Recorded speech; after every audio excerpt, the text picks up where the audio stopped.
Hold on, I gotta adjust a few things on the stream. It's supported by the people who do it, and it lets us keep our dignity about how we treat other people. Thank you, Governor. And just to clarify, I gotta pull up here real quick. Hold on. Ohio does have a large number of Haitian migrants who have legal status, temporary protected status. Laura? Thank you, Senator. We have so much to get to. Margaret, I think it's important We're because going to turn out of the economy. Thank Margaret, you. the rules were that you got to get a fact check, and since you're fact checking me, I think it's important to say what's actually going on. So there's an application called the CBP One app, where you can go on as an illegal migrant, apply for asylum or apply for parole, and be granted legal status. We're getting there, folks. JD Vance versus Tim the Dim Walz. Hell yeah. Coming in, applying for a green card, and waiting for 10 years. That is the facilitation of illegal immigration, Margaret, by our Thank you, Senator, for describing the legal process. We have so much to get to, Senator. We have so much. On the books since 1990. Thank you, gentlemen. The We CBP want to have. One app has not been on the books since 1990. It's something that Kamala Harris created, Margaret. Gentlemen, the audience can't hear you because your mics are. Dude, these bitches look like total bitches. Let's see.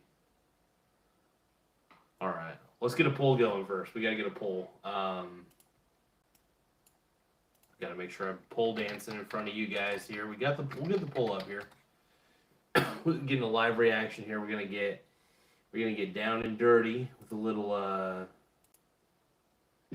Tim Walz action. JD Vance looking good. We're getting a poll going here.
All right, we're ready to roll.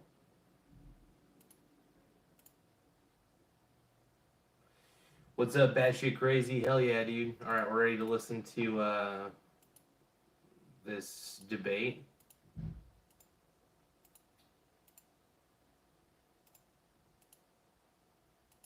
God, Tim Walz. I'm not gonna lie, I don't like Tim Walz at all, but we'll see here. We'll see how this debate goes. Let's roll. Between the candidates, enforce the rules, and provide the candidates with the opportunity to fact-check claims made by each other. CBS News reserves the right to mute the candidates' microphones to maintain decorum. We have not shared the questions or topics with the campaigns. All right. The stage is set. Governor, Senator, thank you for joining us. Let's get started. Tonight, our country is facing several unfolding crises. The Middle East is on the brink of war. Americans are suffering from the catastrophic impact of Hurricane Helene. And now a labor strike as 25,000 dock workers from Maine to Texas are picketing. We're going to begin tonight with the Middle East. Margaret. Thank you, Nora. Earlier today, Iran launched its largest attack yet on Israel, but that attack failed, thanks to joint U.S. and Israeli defensive action. President Biden has deployed more than 40,000 U.S. military personnel and assets. All right, you guys ready? JD Vance, dude. Over the past year to try to prevent a regional war. But I'm going to try to be I'm going to try not to be too biased. The U.S. still considers it the largest state sponsor of terrorism in the world, and it has drastically reduced the time it would take to develop a nuclear weapon. It is down now to 1 or 2 weeks' time. Governor Walz, if you were the final voice in the Situation Room, would you support or oppose a preemptive strike by Israel on Iran? You have 2 minutes. Well, thank you, and thank you for those joining at home tonight. Let's keep in mind where this started. October 7th, Hamas terrorists massacred over 1,400 Israelis and took prisoners. Israel's ability to be able to defend itself is absolutely fundamental. Getting its hostages back, fundamental, and ending the humanitarian crisis in Gaza. But the expansion of Israel and its proxies is an absolute fundamental necessity for the United States to have the steady leadership there. You saw it experienced today, where along with our Israeli partners and our coalition, able to stop the incoming This is going to be attack. boring. But what's fundamental here Fucking is hate that Tim Walz, steady dude. leadership Tim Walz is is going to so matter. fucking annoying. It's clear, and the world saw it on that debate stage a few weeks ago. A nearly 80-year-old Donald Trump talking about crowd sizes is not what we need in this moment. But it's not just that. It's those that were closest to Donald Trump that understand how dangerous he is when the world is this dangerous. His chief of staff, John Kelly, said that he was the most I think flawed Trump's the human being man, he'd ever dude. met. And both of his secretaries of defense and his national security advisors said he should be nowhere near the White House. Now, the person closest to them, Donald Trump, said he's unfit for the highest office. That was Senator Vance. What we've seen out of Vice President Harris is we've seen steady leadership. We've seen a calmness that is able to draw on the coalitions to bring them together. Understanding that our allies matter. When our allies see You guys Donald hear this, by the way? Trump turn towards Vladimir Putin, turn towards North Korea, when we start to see that type of fickleness around holding the coalitions together, we will stay committed. And as the vice president said today is, we will protect our forces and our allied forces, and there will be consequences. Governor, your time is up. Senator Vance, the same question.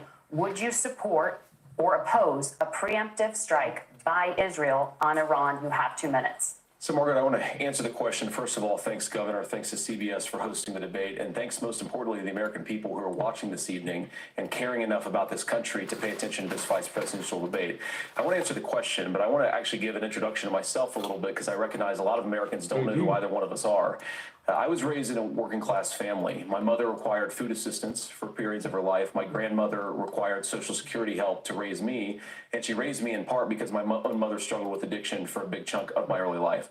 I went to college on the GI Bill after I enlisted in the Marine Corps and served in Iraq. And so I stand here asking to be your vice president with extraordinary gratitude for this country, for the American dream that made it possible for me to live my dreams. And most importantly, I know that a lot of you are worried about the chaos in the world and the feeling that the American dream is unattainable. I want to try to convince you tonight over the next 90 minutes that if we get better leadership in the White House, if we get Donald Trump back in the White House, the American dream is going to be attainable once again. Now, to answer this particular question, we have to remember that as much as Governor Walz just accused Donald Trump of being an agent of chaos, Donald Trump actually delivered stability in the world, and he did it by establishing effective deterrence. People were afraid of stepping out of line. Iran, which launched this attack, has received over $100 billion in unfrozen assets thanks to the Kamala Harris administration. What do they use that money for? They use it to buy weapons that they're now launching against our allies, and God forbid, potentially launching against the United States as well. Donald Trump recognized that for people to fear the United States, you needed peace through strength. They needed to recognize that if they got out of line, the United States global leadership would put stability and peace back in the world. Now, you asked about a preemptive strike, Margaret, and I want to answer the question. Look, it is up to Israel what they think they need to do to keep their country safe, and we should support our allies wherever they are when they're fighting the bad guys. I think that's the right approach to take with the Israel question. Thank you, Senator. Governor Walz, do you care to respond to any of the allegations? Well, look, Donald Trump was in office. We'll sometimes hear a revisionist history, but when Donald Trump was in office, it was Donald Trump who we had a coalition of nations that had boxed Iran's nuclear program in, the inability to advance it. Donald Trump pulled that program and put nothing else in its place. So Iran is closer to a nuclear weapon than they were before because of Donald Trump's fickle leadership. And when Iran shot down an American aircraft in international airspace, Donald Trump tweeted, because that's the standard diplomacy of Donald Trump. And when Iranian missiles did fall near U.S. troops and they received traumatic brain injuries, Donald Trump wrote it off as headaches. Look, our allies understand that Donald Trump is fickle. He will go to whoever has the most flattery or where it makes sense to him. Steady leadership like you witnessed today, like you witnessed in April. Both Iranian attacks were repelled. Our coalition is strong, and we need the steady leadership that Kamala Harris is providing. Senator Vance, the U.S. did have a diplomatic deal with Iran to temporarily pause parts of its nuclear program, and President Trump did exit that deal.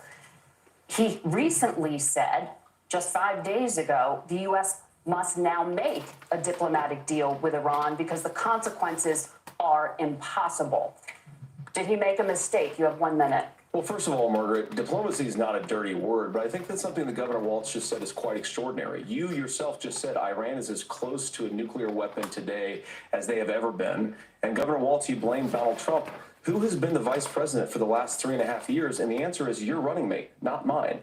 Donald Trump consistently made the world more secure. Now, we talk about what, the sequence of events that led us to where we are right now, and you can't ignore October the 7th, which I appreciate Governor Walz bringing up. But when did Iran and Hamas and their proxies attack Israel? It was during the administration of Kamala Harris. So Governor Walz can criticize Donald Trump's tweets, but effective, smart diplomacy and peace through strength is how you bring stability back to a very broken world. Donald Trump has already done it once before. Ask yourself at home, when was the last time, I'm 40 years old, when was the last time that an American president didn't have a major conflict break out? The only answer is during the 4 years that Donald Trump was president. Gentlemen, we have a lot to get to. Nora? Margaret, thank you. Let's turn now to Hurricane Helene. The storm could become one of the deadliest on record.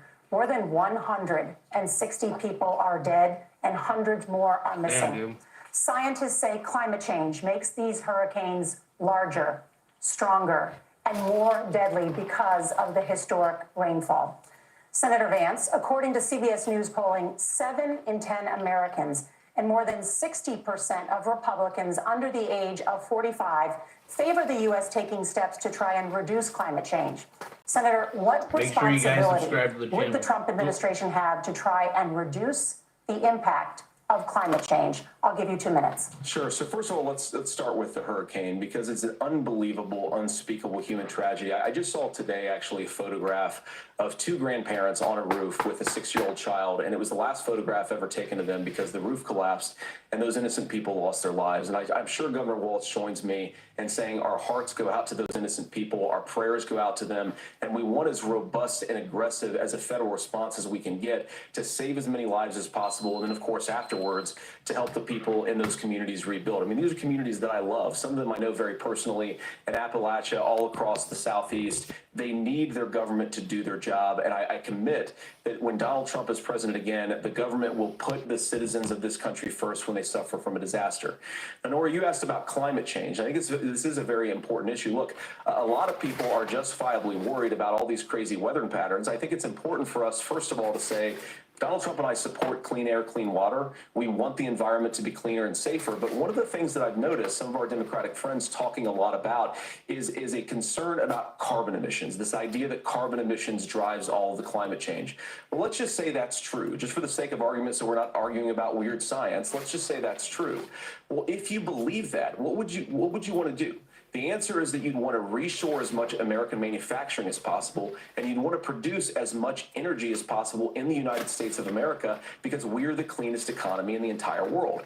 What have Kamala Harris's policies actually led to? More energy production in China, more manufacturing overseas, more doing business in some of the dirtiest parts of the entire world. And when I say that, I mean the amount of carbon emissions they're doing per unit of economic output. So if we actually care about getting cleaner air and cleaner water, the best thing to do is to double down and invest in American workers and the American people. And unfortunately, Kamala Harris has done exactly the opposite. Governor Walz, you have 2 minutes to respond. Well, we got close to an agreement because all those things are happening. Look, first of all, it is a horrific tragedy with this hurricane, and my heart goes out to the folks that are down there in Tim contact Walz, with the baby, governors. the I goat, serve the as greatest of all time. co-chair of the Council Walz of is the Governors as goat. we work together on these emergency managements. Governors know no partisanship. They work together to solve the governors, and the emergency responders are on the ground. Those happen on the front end. the federal government comes in, makes sure they're there to that we recover, but we're still in that phase where we need to make sure that they're staying there, staying focused. Now, look, coming back to the climate change issue, there's no doubt this thing roared onto the Psychotic scene Quantum, what's faster up, and man? stronger than anything we've seen. You got a good Senator poll going Vance on. has said that there's Hell a of a climate poll. problem in the past. Donald Trump called it a hoax and then joked that these things would make more beachfront property to be able to invest in. What we've seen out of the Harris administration now, the Biden-Harris administration, is we've seen this investment. We've seen massive investments, the biggest Psychotic in Quantum, baby, the man. Dude. global history that we've seen in the Inflation Toolmaster Reduction says Act. I eat a lot of That's created snacks. jobs all He's across the absolutely country. right. 2000 in Jeffersonville, Ohio, taking the EV technology that they invented and making it here. 200,000 jobs across the country. The largest solar manufacturing plant in North America sits in Minnesota.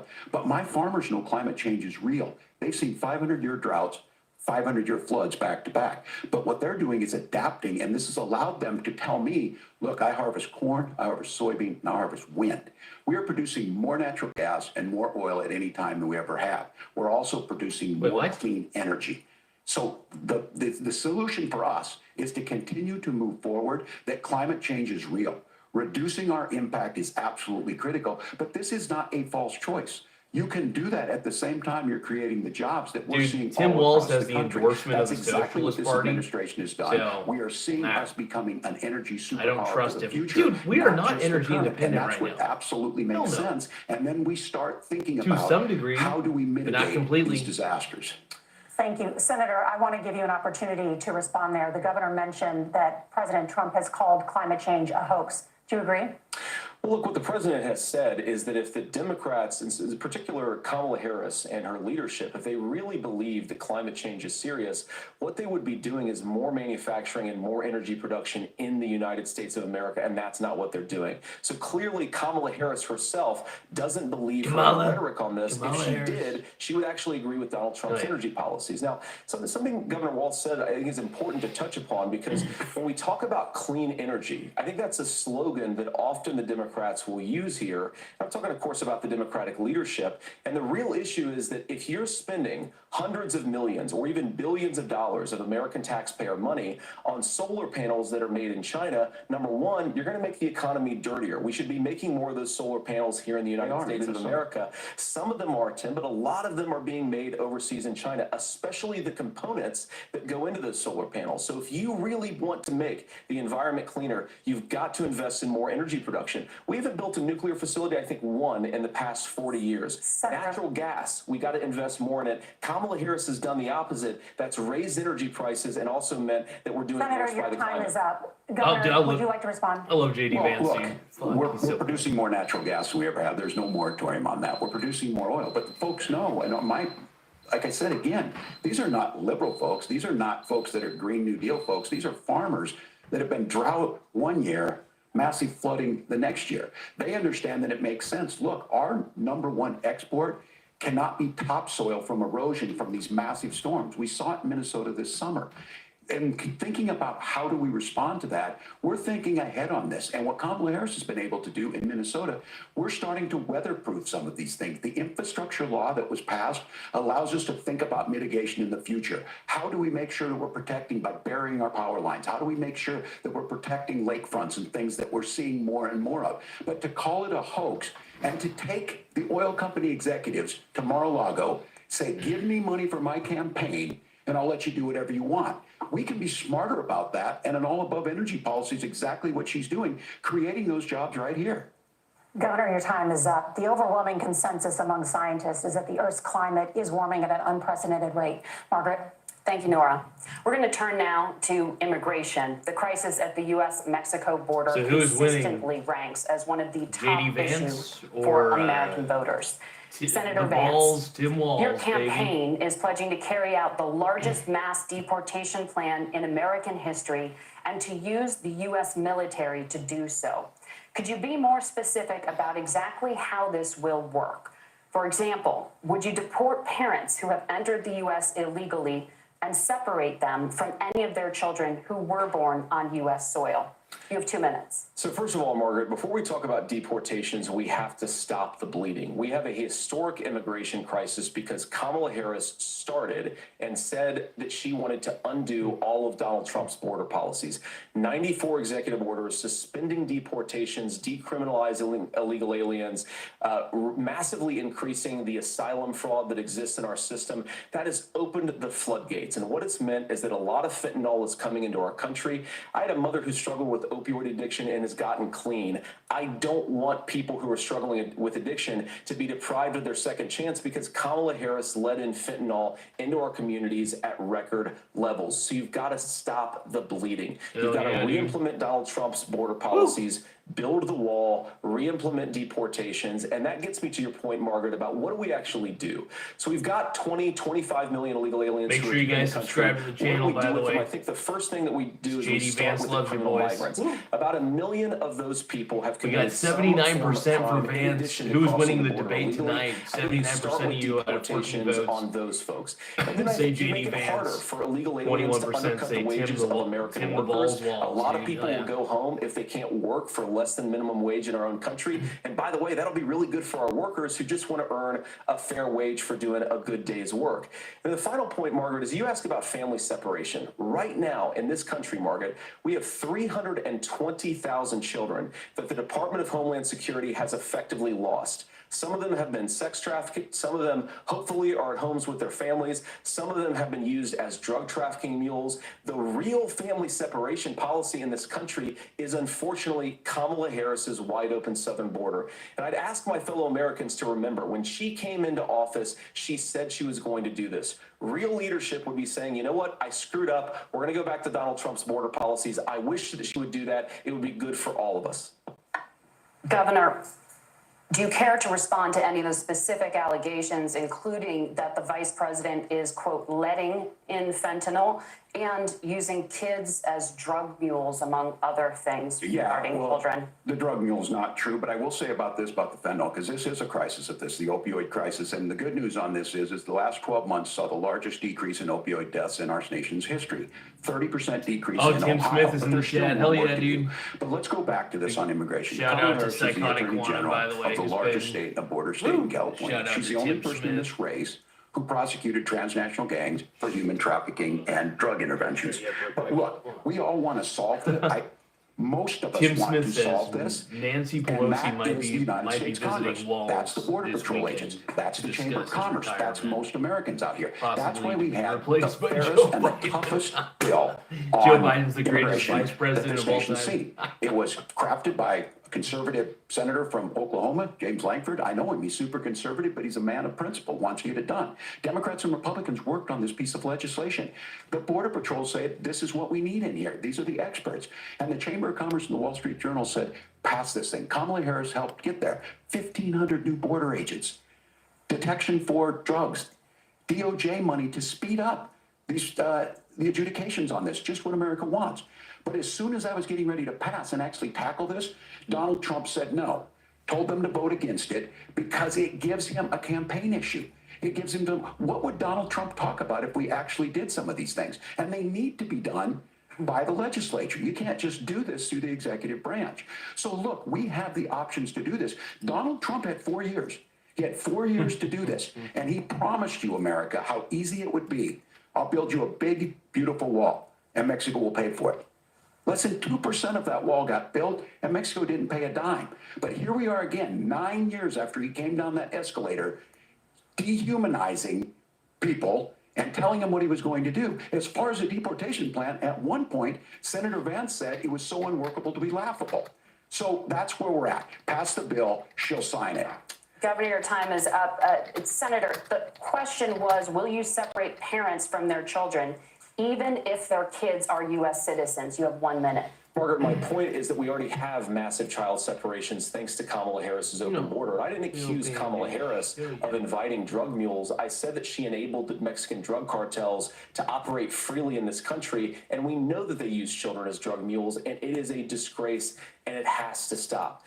Look, I think what Tim said just doesn't pass the smell test. For 3 years, Kamala Harris went out bragging that she was going to undo Donald Trump's border policy. She did exactly that. We had a record number of illegal crossings. We had a record number of fentanyl coming into our country. And now that she's running for president, or a few months before, she says that somehow she got religion and cared a lot about a piece of legislation. The only thing that she did when she became the vice president, when she became I'm already the doing vice appointed presidential border czar, mukbang was to here in a undo second. You guys are going to get a 94 good treat. Donald Trump executive actions that You're going to get opened a the sexy border. treat. This problem from me. is leading to massive problems in the United States of America. Parents who can't afford health care, schools that are overwhelmed. It's got to stop, and it will when Donald Trump is president again. Senator, your time is up. Governor, what about our CBS News polling, which does show that a majority of Americans, more than 50%, support mass deportations? Look, we fix this issue with a bill that is necessary, but the issue on this is what happens when you don't want to solve it. You demonize it. And we saw this, and Senator Vance, and it surprises me on this. Screw you, Tim Walz. Talking about and saying, I will create Fuck you, stories Walz, to bring dude. attention Fuck to you, this. dude. That vilified a large number of people who were here legally in the community of Springfield. Tim Walz is such The a piece of Republican shit. governor said, it's not true. Don't do it. Dude, Tim Walz There's is big. consequences for this. There's consequences. We Walz could come is a together. piece of Senator shit, Langford dude. did it. Oh, We yeah. could come together and Oh, look solve at- this. there's this- if there's we this didn't face let that Donald Trump JD continue makes to make pretty it an good. issue. And the consequences in Springfield were the governor had to send state law enforcement to escort kindergartners to school. I believe Senator Vance wants to solve this, but by standing with Donald Trump and not working together to find a solution, it becomes a talking point. And when it becomes a talking point like this, we dehumanize and villainize other human beings. Tim, Governor, your time is up. Senator, I'll give you 1 minute, but let me just ask you the question first. The governor has made the point, and I think as a sitting lawmaker, you know that Congress controls the purse strings and any funding. So you have said repeatedly that Donald Trump would, through executive action, solve this. Do you disagree that Congress controls the purse strings and would need to support many of the changes that you would actually want to implement? You have 1 minute. Look, Margaret, first of all, the gross majority of what we need to do at the southern border is just empowering law enforcement to do their job. I've been to the southern border more than our borders are. Kamala Harris has been, and it's actually heartbreaking because the Border Patrol agents, they just want to be empowered to do their job. Of course, additional resources would help, but most of this is about the president and the vice president empowering our law enforcement to say, if you try to come across the border illegally, you've got to stay in Mexico, you've got to go back through proper channels. Now, Governor Walz brought up the community of Springfield, and he's very worried about the things that I've said in Springfield. Look, in Springfield, Ohio, and in communities all across this country, you've got schools that are overwhelmed, you've got hospitals that are overwhelmed, you've got housing that is totally unaffordable because we brought in millions of illegal immigrants to compete with Americans for scarce homes. The people that I'm most worried about in Springfield, Ohio, are the American citizens who have had their lives destroyed by Kamala Harris's open border. It is a disgrace, Tim, and I actually think, I agree with you. I think you want to solve this problem, but I don't think that Kamala Harris does. Senator, your time is up. Governor, you have 1 minute to respond. Yeah, well, it is law enforcement that asked for the bill. They helped craft it. They're the ones that supported it. That's because they know we need to do this. Look, this issue of continuing to bring this up, of not dealing with it, of blaming migrants for everything. On housing, we could talk a little bit about Wall Street speculators buying up housing and making them less affordable, but it becomes a blame. Look, this bill also gives the money necessary to adjudicate. I agree. It should not take 7 years for an asylum claim to be done. This bill gets it done in 90 days. Then you start to make a difference in this, and you start to adhere to what we know, American principles. Look, I don't talk about my faith a lot, but Matthew 25:40 talks about, to the least amongst us you do unto me. I think that's true of most Americans. They simply want order to it. This bill does it. It's funded. It's supported by the people who do it. And it lets us keep our dignity about how we treat other people. Thank you, Governor. And just to clarify for our viewers, Springfield, Ohio does have a large Tim number Smith of says, Haitian migrants wait who have until legal they status ask Walz temporary about protected Tiananmen Square. Thank you, Senator. We have so much to get to. Margaret, I think it's important We're because... going to turn out of the economy. Thank Margaret, you. the rules were that The you guys were economy, going to we're- fact check, and since you're fact checking me, I think it's important to say what's actually going on. So there's an application called the CBP One app, where you can go on as an illegal migrant, apply for for asylum or apply for parole and be granted legal status at the wave of a Kamala Harris open border wand. That is not a person coming in, applying for a green card and waiting for 10 years. That is the facilitation of illegal immigration, Margaret, by our own leadership. Thank you, Senator, for describing the legal process. We have so much to get to, Senator. Those laws have been on the books since 1990. Thank you, gentlemen. The We want to CBP have... app has not been on the books since 1990. It's something that Kamala Harris created, Margaret. Gentlemen, the audience can't hear you because your mics are cut. We have so much we want to get to. Thank you for explaining the legal process. Dude, what a bitch, dude. The economy is Screw a top you, bitches, concern dude. for These, voters. Each of your campaigns has released an economic plan. Dude, So let's CBS talk about News the is no specifics. better than Governor Walz, ABC Vice News is President bad, Harris but this unveiled is a plan that includes billions in almost tax worse. credits I don't for know. manufacturing, housing, and a renewed child tax credit.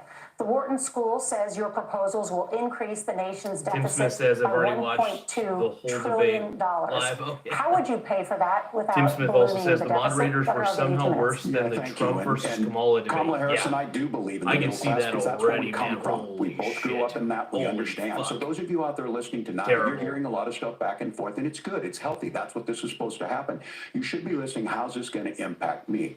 The bold forward plan that Kamala Harris put out there is talking about this housing issue. The one thing is, there's 3 million new houses proposed under this plan with down payment assistance on the front end to get you in a house. A house is much more than just an asset to be traded somewhere. It's foundational to where you're at. And then making sure that the things you buy every day, whether they be prescription drugs or other things, that there's fairness in that. Look, the $35 insulin is a good thing, but it costs $5 to make insulin. They were charging $800 before this law went into effect. As far as the housing goes, I've seen it in Minnesota. 12% more houses in Minneapolis, prices went down on rent 4%. It's working. And then making sure tax cuts go to the middle class. $6,000 child tax credit, we have one in Minnesota, reduces childhood poverty by 1/3. We save money in the long run, and we do the right thing for families. And then getting businesses off the ground. The law as it stands right now is $5,000 tax credit for small business, increasing that to $50,000. Now, this is a philosophical difference between us. Donald Trump made a promise, and I'll give you this, he kept it. He took folks from Mar-a-Lago, said, you're rich as hell, I'm gonna give you a tax cut. He gave the tax cuts that predominantly went to the top class. What happened there was an $8 trillion increase in the national debt, the largest ever. Now he's proposing a 20% consumption or sales tax on everything we bring in. Everyone agrees, including businesses, it would be destabilizing it, it would increase inflation, and Tim Smith also says, a recession. except Look, when this is they simple for you. asked Where are Tim we Walz going? about Kamala Tiananmen Harris Square, said which to probably do what cost she him wants the to do. debate. Oh, We'll hell just yeah. ask the wealthiest to pay their fair share. I love When it. you do that, our system works best, more people are participating in it, and And folks have the 5012 things that they says need. Senator, I want to give you a JD8. moment to respond on that. But JD8 similarly, cock. the Wharton School has Hell done an yeah, analysis of the Trump No, plan JD's the man. and says it would increase JD the nation's Vance is so deficit fucking by cool, dude. I love him. $5.8 trillion. My question JD is the Vance is same my for boy, you. dude. How do you pay for all that without ballooning the deficit? I'll give you 2 minutes. Well, first of all, you're going to hear a lot from Tim Walz this evening, and you just heard it in the answer. A lot of what Kamala Harris proposes to do, and some of it, I'll be honest with you, it even sounds pretty good. Really quick, I'm going to pause the debate.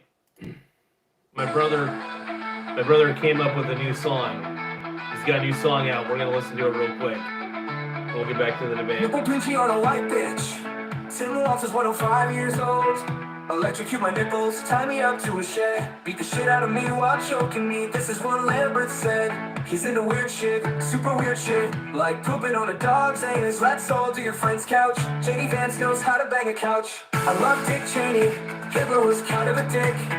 I also love Richard Simmons. That dude is packing a huge dong. I bet he has paid so many dudes with it. Donald Trump used to work out with Simmons. Kidding, he likes to eat Big Macs. Kamala Harris is black. Ricky Waters is black.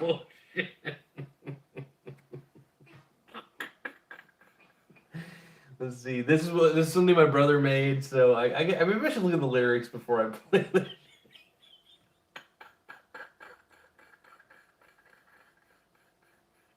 Okay.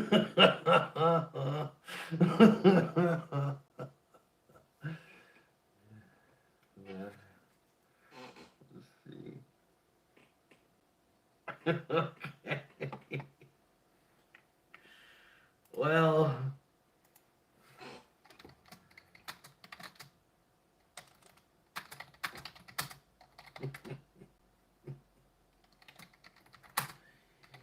Pretty funny shit, though.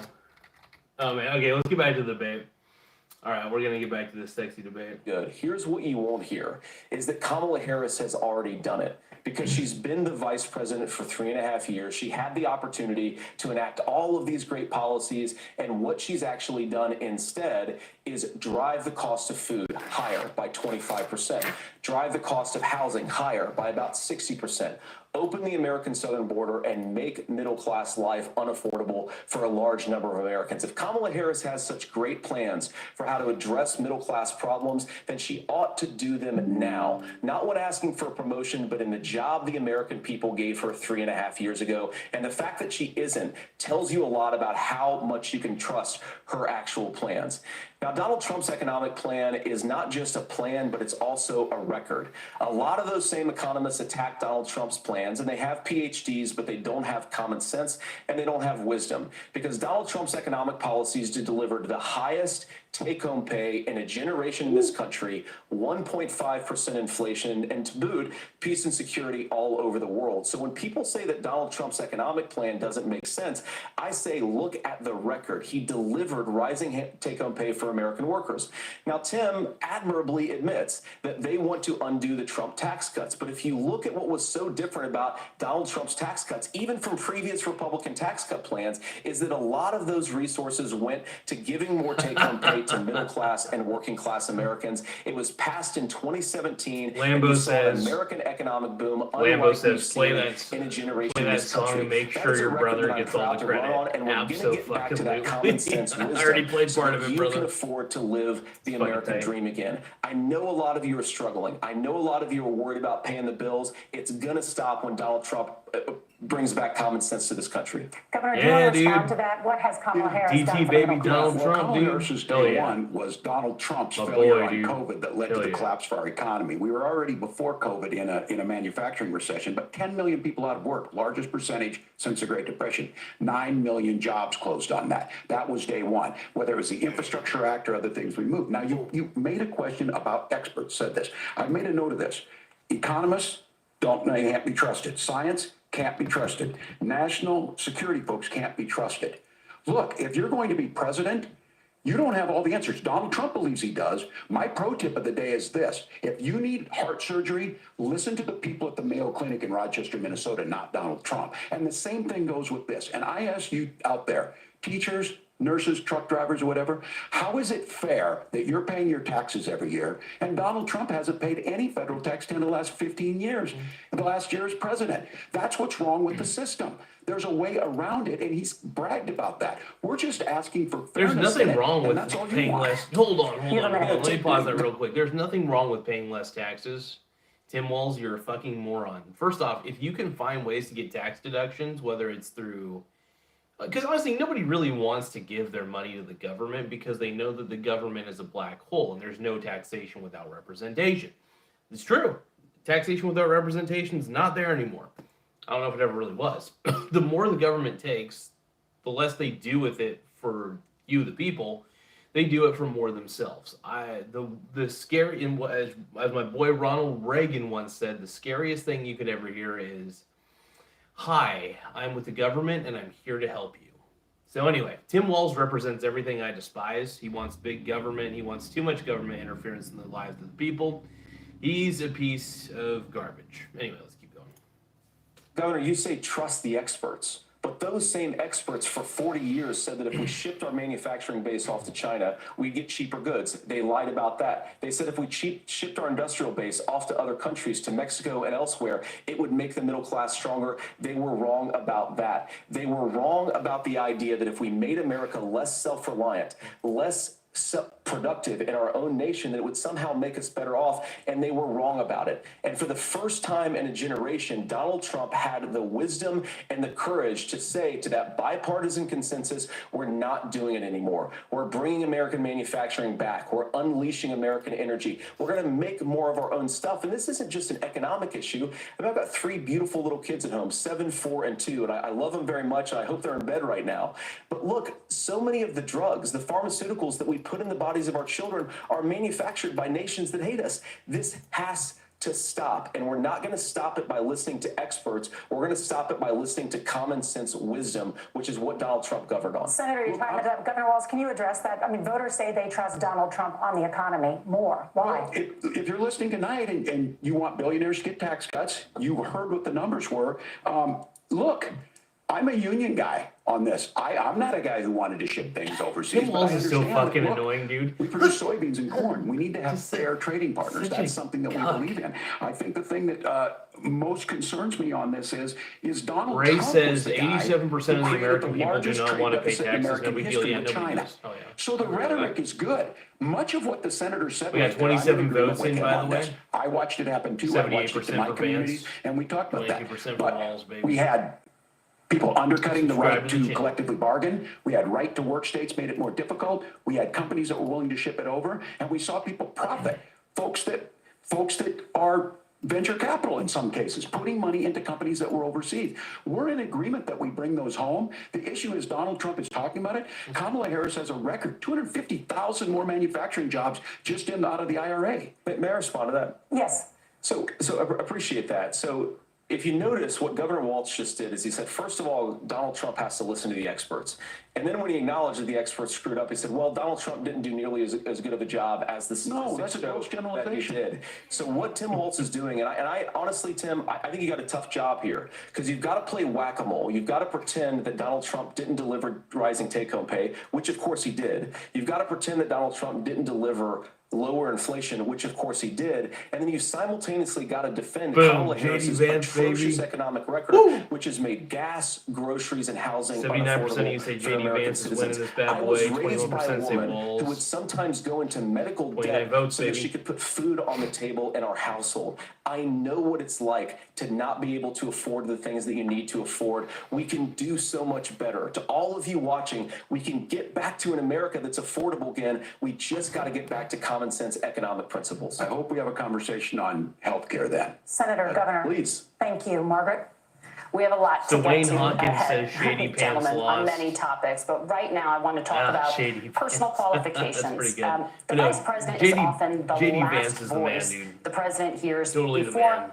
making consequential Wayne decisions. Hawkins, you're just a creep, We want to ask dude. you about your leadership qualities. Governor Walz, you said you were in Hong Kong during the deadly Tiananmen Square protests in the spring of 1989. Oh, hell yeah, dude. But Minnesota Public Radio and other media outlets are reporting that you actually didn't travel to Asia until August of that year. Can you explain that discrepancy? You have 2 Yeah, minutes. well, and to the folks out there who didn't get at the top of this, look, I grew up in small rural Nebraska, town of 400, town that you rode your bike with your buddies till the streetlights come on, and I'm proud of that service. I joined the National Guard at 17, worked on family farms, and then I used the GI Bill to become a teacher, passionate about it, a young teacher. My first year out, I got the opportunity in the summer of '89 to travel to China. 35 years ago, be able to do that. I came back home and then started a program to take young people there. We would take basketball teams, we would take baseball teams, we would take dancers, and we would go back and forth to China. The issue for that was to try and learn. Now look, my community knows who I am. They saw where I was at. Look, I will be the first to tell you, I have poured my heart into my community. I've tried to do the best I Dude, can. he is not but I've answering been this perfect. question. And I'm a knucklehead at times, but it's always been about that. Tim Walz Those is same so people fucking awful. elected me to Congress Dude, he's so terrible. for 12 years. And in Congress, I was one of the most bipartisan people, working on things like farm bills that we got done, working on veterans benefits. And then the people of Minnesota were able to elect me to governor twice. So look, my commitment has been from the beginning to make sure that I'm there for the people, to make sure that I get this right. I will say more than anything, many times I will talk a lot. I will get caught up in the rhetoric. But being there, the impact it made, the difference it made in my life, I learned a lot about China. I hear the critiques of this. I would make the case that Donald Trump should have come on one of those trips with us. I guarantee you he wouldn't be praising Xi Jinping about COVID. And I guarantee you he wouldn't start a trade war that he ends up losing. So this is about trying to Michael understand the Donaldson world. says, It's about trying to do Vance the best mopped you the can for your floor with community. Camp on And then Tim. it's putting yourself out there Tim and letting your Smith folks says, understand what it is. My Tim commitment, Walz whether is it be through the- teaching, which I was good at, or whether it was being Tim a good Walz soldier, is in a or being a teachers good member union. of Congress, Hold on. those are the things that I think are Quick about. quick read of the comment. So Tim Smith says Tim Walz is in a teachers union. While not related to any jobs that were shipped overseas, he's such a scammer. Michael Donaldson says Vance mopped the floor with Tampon Tim. Hell yeah. Issues that people care about. Governor, just to follow up on that, the question was, can you explain the discrepancy? All I said on this was I got there that summer and misspoke on this. So I will just, that's what I've said. So I was in Hong Kong and China during the democracy protests went in. And from that, I learned a lot of what needed to be in governance. Thank you, Governor. Senator Vance, Dude, he is in such 2016, you called Tim your running Walz mate is Donald such Trump a liar, dude. unfit for the nation's highest office, and you said he could be America's Hitler. Wayne Hawkins I says know the you've said, tampon you've been story asked was many times, and debunked. you've said you regret I those doubt comments. that. And explained you then voted for Donald Just Trump more in 2020. reinforced, to be But honest. the Washington Post reported new messages last week in which you also disparaged Trump's economic record while he was president, writing to someone in 2020, quote, Trump thoroughly failed to deliver his economic populism. You're now his running mate, and you've shifted many of your policy stances to align with his. If you become vice president, why should Americans trust that you will give Donald Trump the advice he needs to hear and not just the advice he wants to hear? You have 2 minutes. Well, first of all, Margaret, because I've always been open. And sometimes, of course, I've disagreed with the president, but I've also been extremely open about the fact that I was wrong about Donald Trump. I was wrong, first of all, because I believed some of the media stories that turned out to be dishonest fabrications of his record. But most importantly, Donald Trump delivered for the American people. Rising wages, rising take-home pay, an economy that worked for normal Americans, a secure southern border, a lot of things, frankly, that I didn't think he'd be able to deliver on. And yeah, when you screw up, when you misspeak, when you get something wrong and you change your mind, you ought to be honest with the American people about it. It's one of the reasons, Margaret, why I've done so many interviews is because I think it's important to actually explain to the American people where I come down on the issues and what changed. Now, you pointed out the messages from 2020.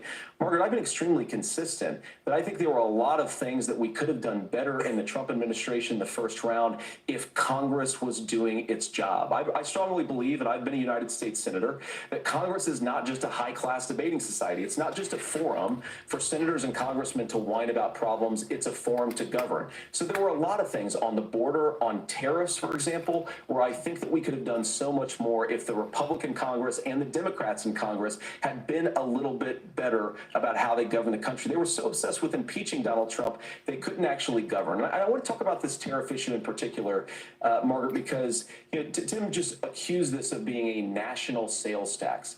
Look, the one thing, and you're probably surprised to hear me praising Joe Biden, but the one thing that Joe Biden did is he continued some of the Trump tariffs that protected American manufacturing jobs. And it's the one issue, the most pro-worker part of the Biden administration, it's the one issue where Kamala Harris has run away from Joe Biden's record. Think about this. If you're trying to employ slave laborers in China at $3 a day, you're going to do that and undercut the wages of American workers unless our country stands up for itself and says you're not accessing our markets unless you're paying middle-class Americans a fair wage.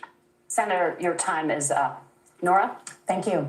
Now to the issue of reproductive rights. Governor Walz, after Roe versus Wade was overturned, you signed a bill into law that made Minnesota one of the least restrictive states in the nation when it comes to abortion. Former President Trump said in the last debate that you believe abortion, quote, in the 9th month is absolutely fine. Yes or no? Is that what you support? I'll give you 2 minutes. That's not what the bill says, but look, this issue is what's on everyone's mind. Donald Trump put this all into motion. He brags about how great it was that he put the judges in and overturned Roe versus Wade, 52 years of personal autonomy. And then he tells us, oh, we send it to the states. It's a beautiful thing. Amanda Zaworski would disagree with you on it's a beautiful thing. A young bride in Texas waiting for their child at 18 weeks. She has a Tim Smith says complication, my a tear work in the membrane. put She needs to tampons go in the in. men's The medical care washroom way. at that point needs to be You decided by debunk the that. doctor. And that would have been an Shane abortion. But in says, Texas, that would have put them lol, in your legal boy jeopardy. Vance She can't went home, acknowledge that got Trump lost the sepsis, election this nearly week. dies, and now she may have difficulty having children. Or in Kentucky, Hadley Duvall, a 12-year-old child raped and impregnated by her stepfather. Those are horrific. Now, when got asked about that, Senator Vance said 2 wrongs don't make a right. There is no right in this. So in Minnesota, what we did was restore Roe versus Wade. We made sure that we put women in charge of their health care. But look, this is not where, if you don't know Amanda or a Hadley, you soon will. Their Project 2025 is going to have a registry of pregnancies. It's going to make it more difficult, if not impossible, to get contraception and limit access, if not eliminate access to infertility treatments. For so many of you out there listening, me included, infertility treatments are why I have a child. That's nobody else's business, but those things are being proposed. And the catch-all on this is, well, the states will decide what's right for Texas might not be right for Washington. That's not how this works. This is basic human right. We have seen maternal mortality skyrocket in Texas, outpacing many other countries in the world. This is about healthcare. In Minnesota, we are ranked first in healthcare for a reason. We trust women, we trust doctors. Senator, do you want to respond to the governor's claim? Will you create a federal pregnancy monitoring agency?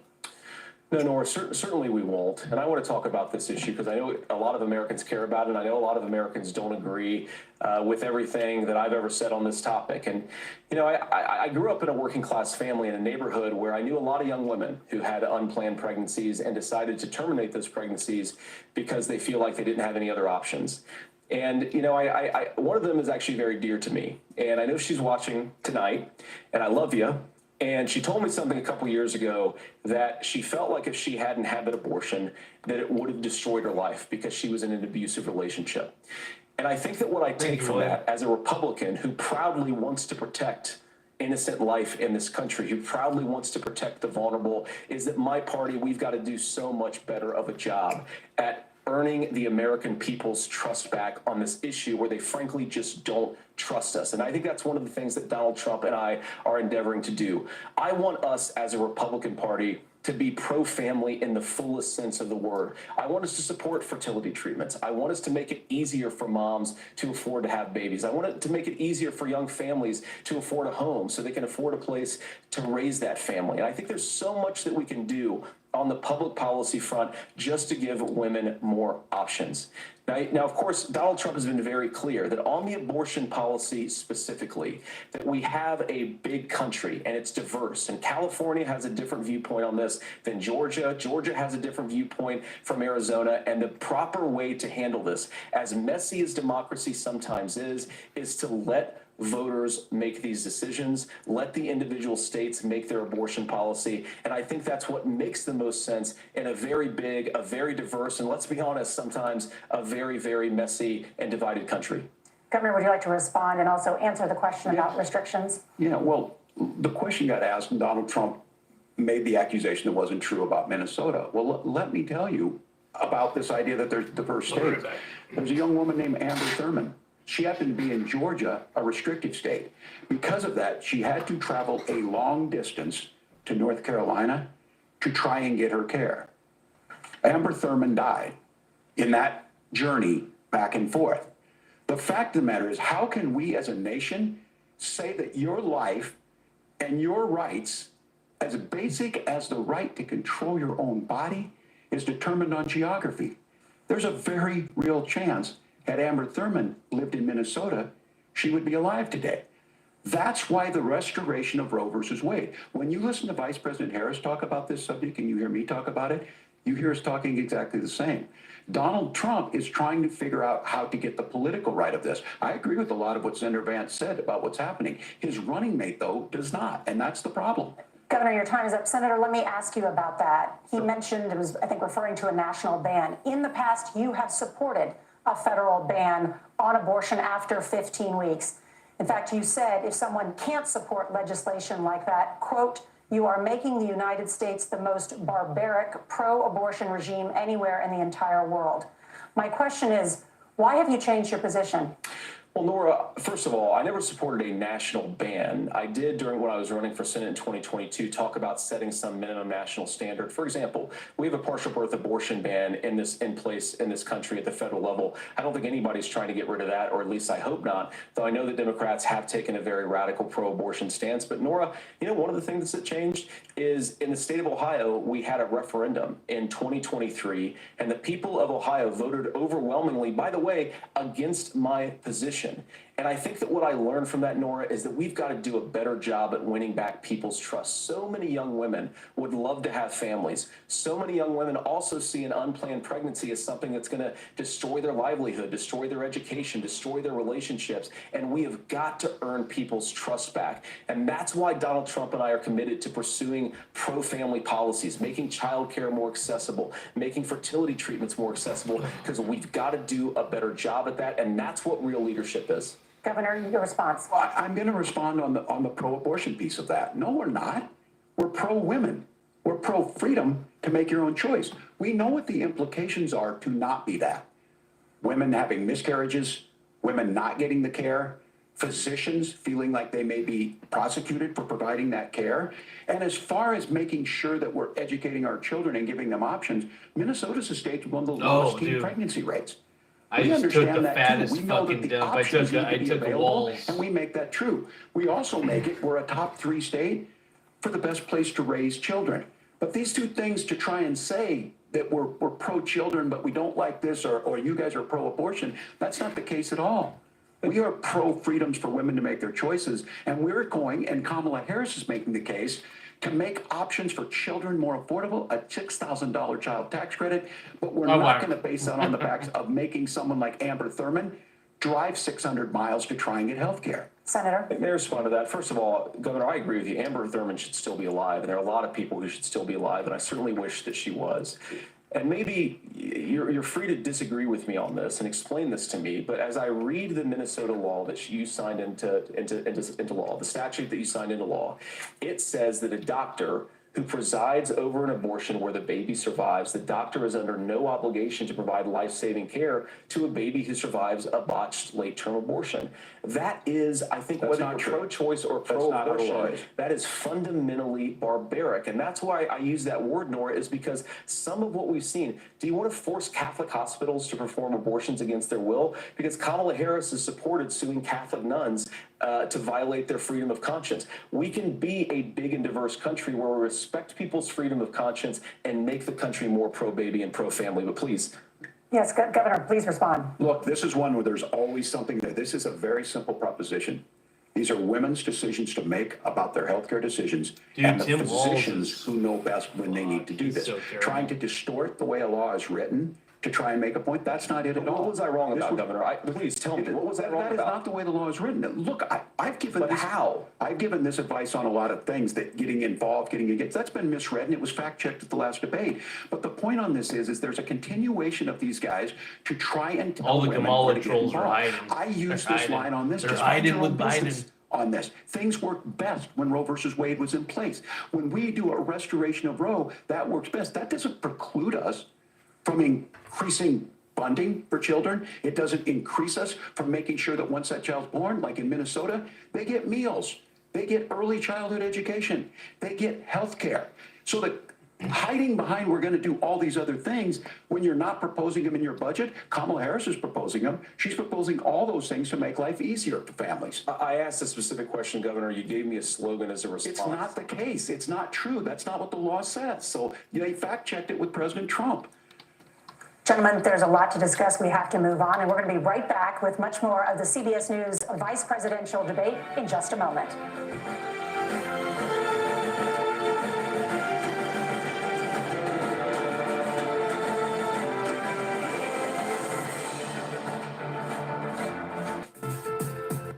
So, as we can see, our boy Tim Walz,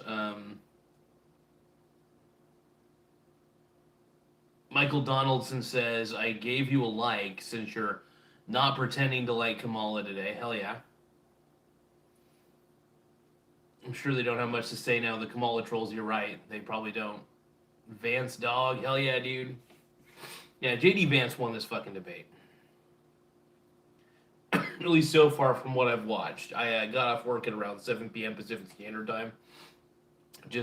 I wanted to watch from the beginning. I didn't want to watch, out of context or anything. So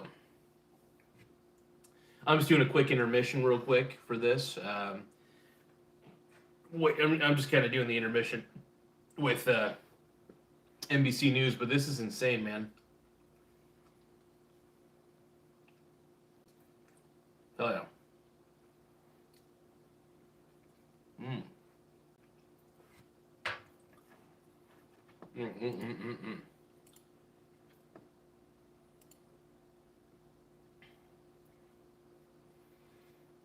P. Diddy, dude, P. Diddy.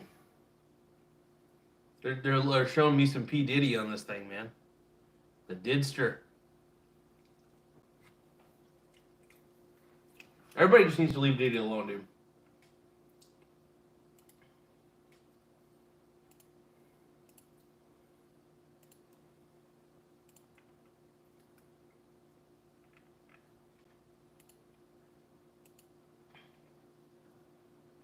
All right, we're just kind of doing a little quick intermission here.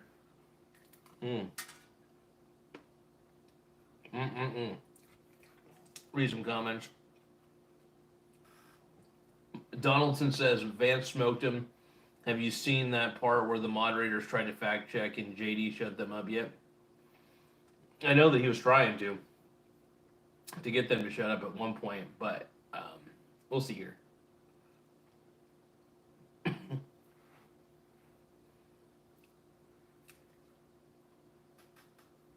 We'll see. How many? Wilco Roger says, I saw that, Michael. High fives for God says, how many kitties did Diddy diddle? Oh, I don't know, man. Michael Donaldson said it gives me a fire emoji. Thank you, brother. Appreciate it. All right, let's get back to it. Looks like we're almost there. Hold on.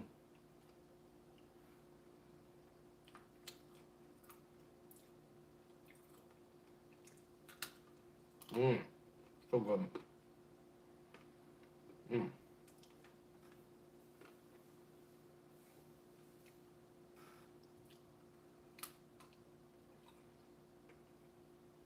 Dude, Walz looks so cringy. He looked like the most low testosterone man I've ever seen in my life. I mean, I'm pretty low T. I got a burrito, man. I had a Totino's pizza just a second ago. Oh. Wow.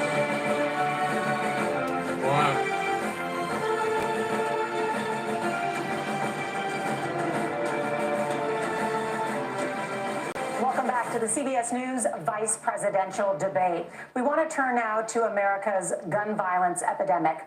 The leading cause of death for children and teens in America is by firearms. Senator Vance, you oppose most gun legislation that Democrats claim would curb gun violence. You oppose red flag gun laws and legislation to ban certain semi-automatic rifles, including AR-15s. So let me ask you, earlier this year, for the first time, the parents of a school shooter were convicted of involuntary manslaughter and sentenced to 10 years in prison. Do you think holding parents responsible could curb mass shootings? I'll give you 2 minutes. Yeah, well, Nora, on that particular case, I don't know the full details, but I certainly trust local law enforcement and local authorities to make those decisions. I think in some cases the answer is going to be yes, and in some cases the answer is going to be no. And the details really matter here, of course. For example, if a kid steals a gun, that's going to be different than if a parent hands over a gun knowing that their kid is potentially dangerous. But look, I want to just sort of speak as a father of 3 beautiful little kids, and our oldest is now in 2nd grade. And like a lot of parents, we send our kids to school with such hope and such joy and such pride at their little faces on the first day of school. And we know, unfortunately, that a lot of kids are going to experience this terrible epidemic of gun violence. And of course, our hearts go out to the families that are affected by this terrible stuff. And we do have to do better. And I think that Governor Walz and I actually probably agree that we need to do better on this. The question is just, how do we actually do it? Now, here's something that really bothers me and worries me about this epidemic of violence. The gross majority, close to 90% in some of the statistics I've seen, of the gun violence. So Tim Smith says, here we go. Walz says, I'm friends with school shooters, and everyone is still talking about that now while Trump put out Trump Vance 2024 not friends of school shooters. Oh, I'm curious. Well, we'll see. Let's get basically you guys are seeing a replay. Anybody who actually watched the debate, I'm watching it for the first time right now. I'm about, I think, 60 minutes in. I think I might be 40 minutes in. I'm not sure, but This country is committed with illegally obtained firearms. And while we're on that topic, we know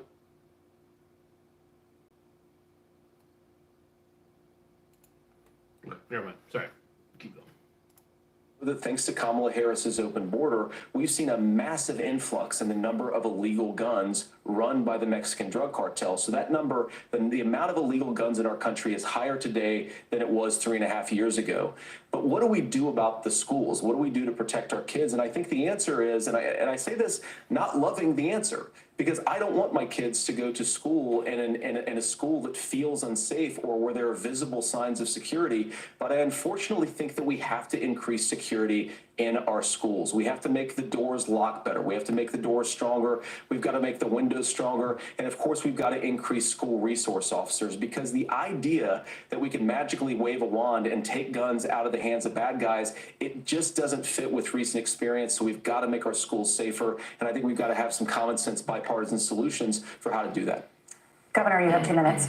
Well, I think all the parents watching tonight, this is your biggest nightmare. Look, I got a 17-year-old and he witnessed a shooting at a community center playing volleyball. Those things don't leave you. As a member of Congress, I sat in my office surrounded by dozens of the Sandy Hook parents, and they were looking at my 7-year-old picture on the wall. Their 7-year-old were dead, and they were asking us to do something. And look, I'm a hunter. I own firearms. The vice president is. We understand that the Second Amendment is there, but our first responsibility is to our kids to figure this out. In Minnesota, we've enacted enhanced red flag laws, enhanced background checks, and we can start to get data. But here's the problem. If we really want to solve this, we've got folks that won't allow research to be even done on gun violence. And this idea that we should just live with it, and here's what I do think, that this is a good start to the conversation. I 100% believe that Senator Vance hates it when these kids, it's abhorrent and it breaks your heart. I agree with that. But that's not far enough when we know there are things that work. I've spent time in Finland and seen some Finnish schools. They don't have this happen, even though they have a high gun ownership rate in the country. There are reasonable things that we can do to make a difference. It's not infringing on your Second Amendment. And the idea to have some of these weapons out there, it just doesn't make any sense. Kamala Harris, as an attorney general, worked on this issue. She knows that it's there. No one's trying to scaremonger and say we're taking your guns, but I ask all of you out there, do you want your schools hardened to look like a fort? Is that what we have to go? When we know there's countries around the world that their children aren't practicing these types of drills. They're being kids. We owe it to them to get a fix. These are things that shouldn't be that difficult. You can still keep your firearms and we can make a difference. We have to. If you're listening tonight, this breaks your heart. Senator. Tim, first of all, I didn't know that your 17-year-old witnessed a shooting. I'm sorry about that, and I hope that she's going to pay. Christ have mercy. It is awful. And I appreciate what Tim said actually about Finland, because I do think it illustrates some of the frankly weird differences between our own country's gun violence problem and Finland. Is okay, first of all, we have way higher rates of mental health abuse or mental health substance abuse. We have way higher rates of depression, way higher rates of anxiety. We unfortunately have a mental health crisis in this country that I really do think that we need to get to the root causes of, because I don't think it's the whole reason why we have such a bad gun violence problem, but I do think it's a big piece of it. Another driver of the gun violence epidemic, especially that affecting our kids, it doesn't earn as many headlines, but is the terrible gun violence problem in a lot of our big cities. And this is why we have to empower law enforcement to arrest the bad guys, put them away, and take gun offenders off the streets. I think there's a whole host of things that we can do here, but I do think at our schools we've got to talk about more security. Senator, thank you. Governor, you previously opposed an assault weapons ban, but only later in your political career did you change your position. Why? Yeah, I sat in that office with those Sandy Hook parents. I've become friends with school shooters. I've seen it. Look, the NRA, I was an NRA guy for a long time. They used to teach gun safety. I'm of an age where my shotgun was in my car so I could pheasant hunt after football practice. That's not where we live today. And several things I want to mention on this is talking about cities and where it's at. The number one, where the most firearm deaths happen in Minnesota are rural suicides. And we have an epidemic of children getting guns and shooting themselves. And so we have, and we should look at all of the issues. Making sure folks have health care and all that, but I want to be very careful. This idea of stigmatizing mental health, just because you have a mental health issue doesn't mean you're violent. And I think what we end up doing is we start looking for a scapegoat. Sometimes it just is the guns. It's just the guns. And there are things that you can do about it. But I do think that this is one, and I think this is a healthy conversation. I think there's a capacity to find solutions on this that work, protect Second Amendment, protect our children. That's our priority. Gentlemen, thank you. Margaret? Thank you, Nora. Let's turn now to the top contributor to inflation, the high cost of housing and rent. There's a shortage of more than 4 million homes in the United States, and that contributes to the high housing prices. Governor Walz, the Harris campaign promises a $25,000 down payment assistance for first-time home buyers and Wayne a Hawkins says, "What is $10,000 happening? tax That's credit. creepy. I'm out." They also promise to build He didn't 3 say million it. new Maybe he homes. says it later. Where are you building these homes, and won't handing out that kind of money just drive up prices higher? No, it's not handing out. We have, first, let me say this issue of housing, and I think those of you listening on this, the problem we've had is that we've got a lot of folks that see housing as another commodity. It can be bought up, it can be shifted, it can be moved around. Those are not folks living in those houses. Those of you listening tonight, that house is a big deal. I bought and owned one house in my life. My mom still lives in the house where I was. And when I think of a house, I'm thinking of Christmas services after midnight mass where you go with your family.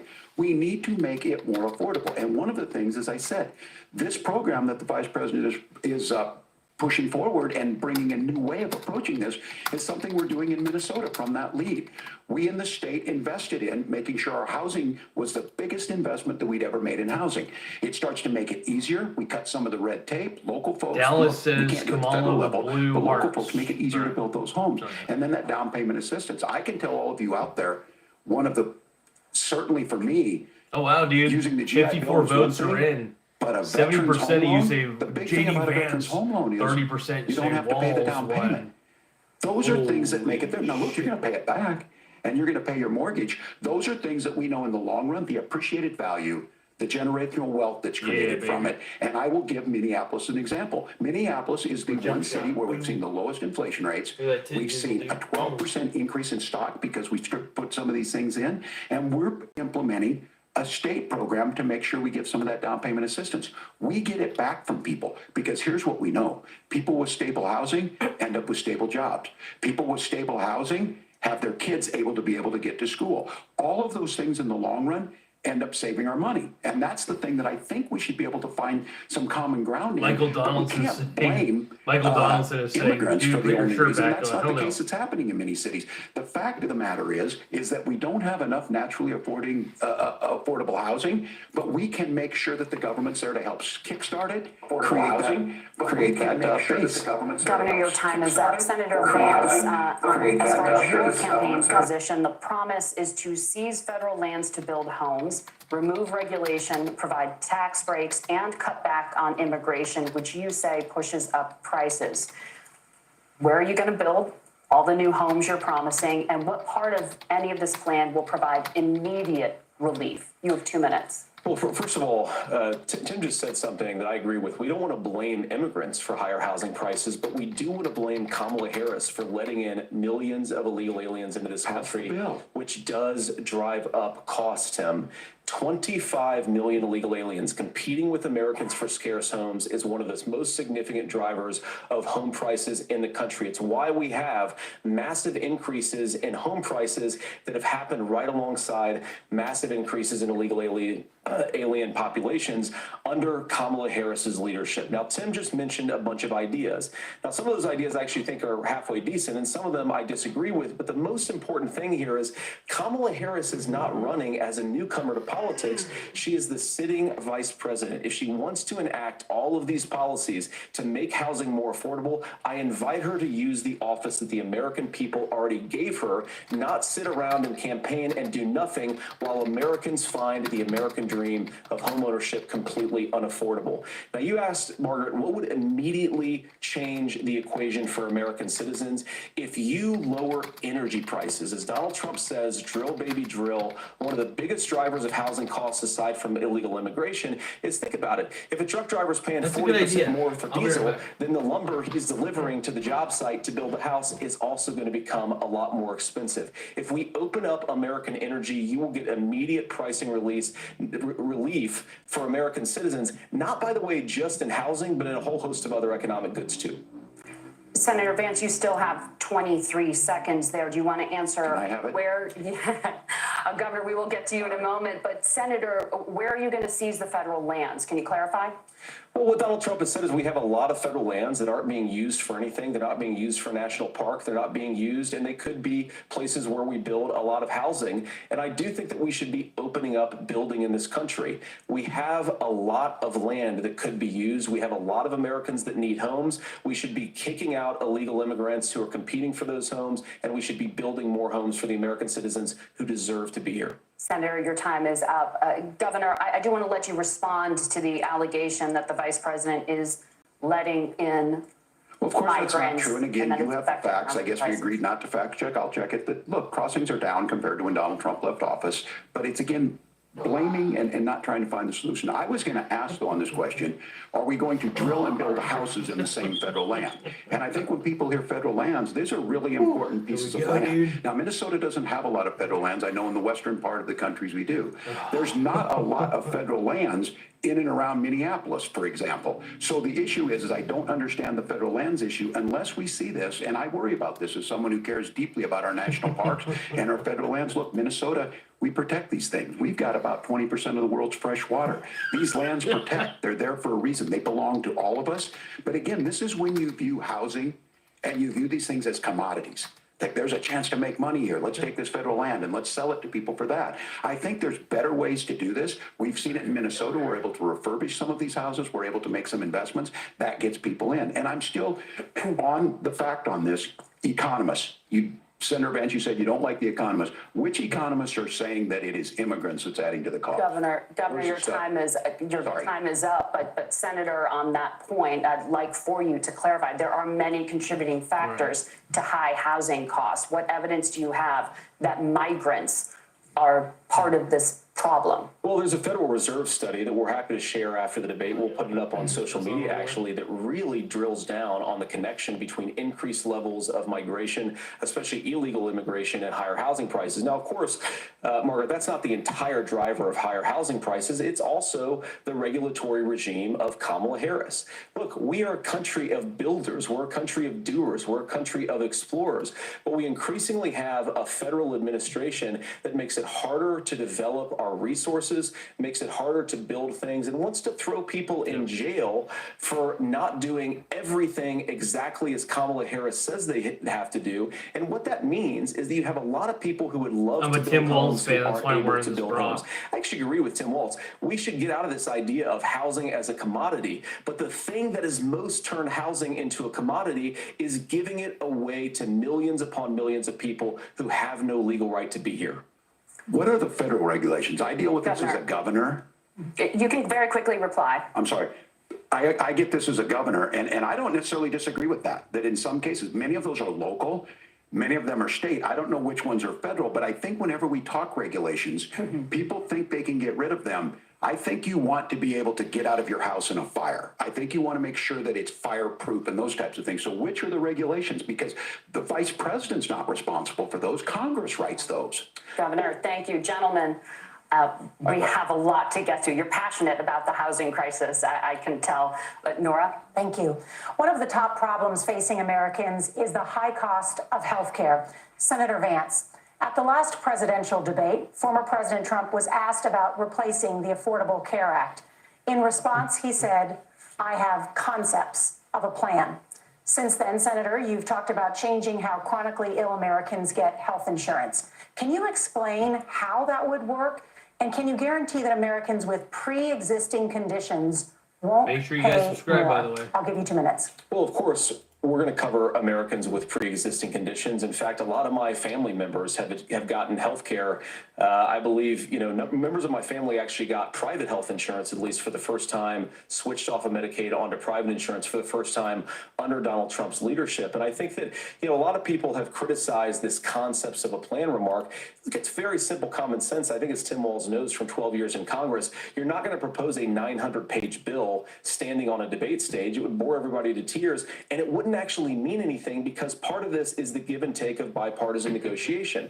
Now, when Donald Trump was actually president, and again, he has a record to be proud of, prescription drugs fell in 2018 for the first time in a very long time. Under Kamala Harris's leadership, prescription drugs are up about 7%. Under Donald Trump's entire 4 years, they were up about 1.5%.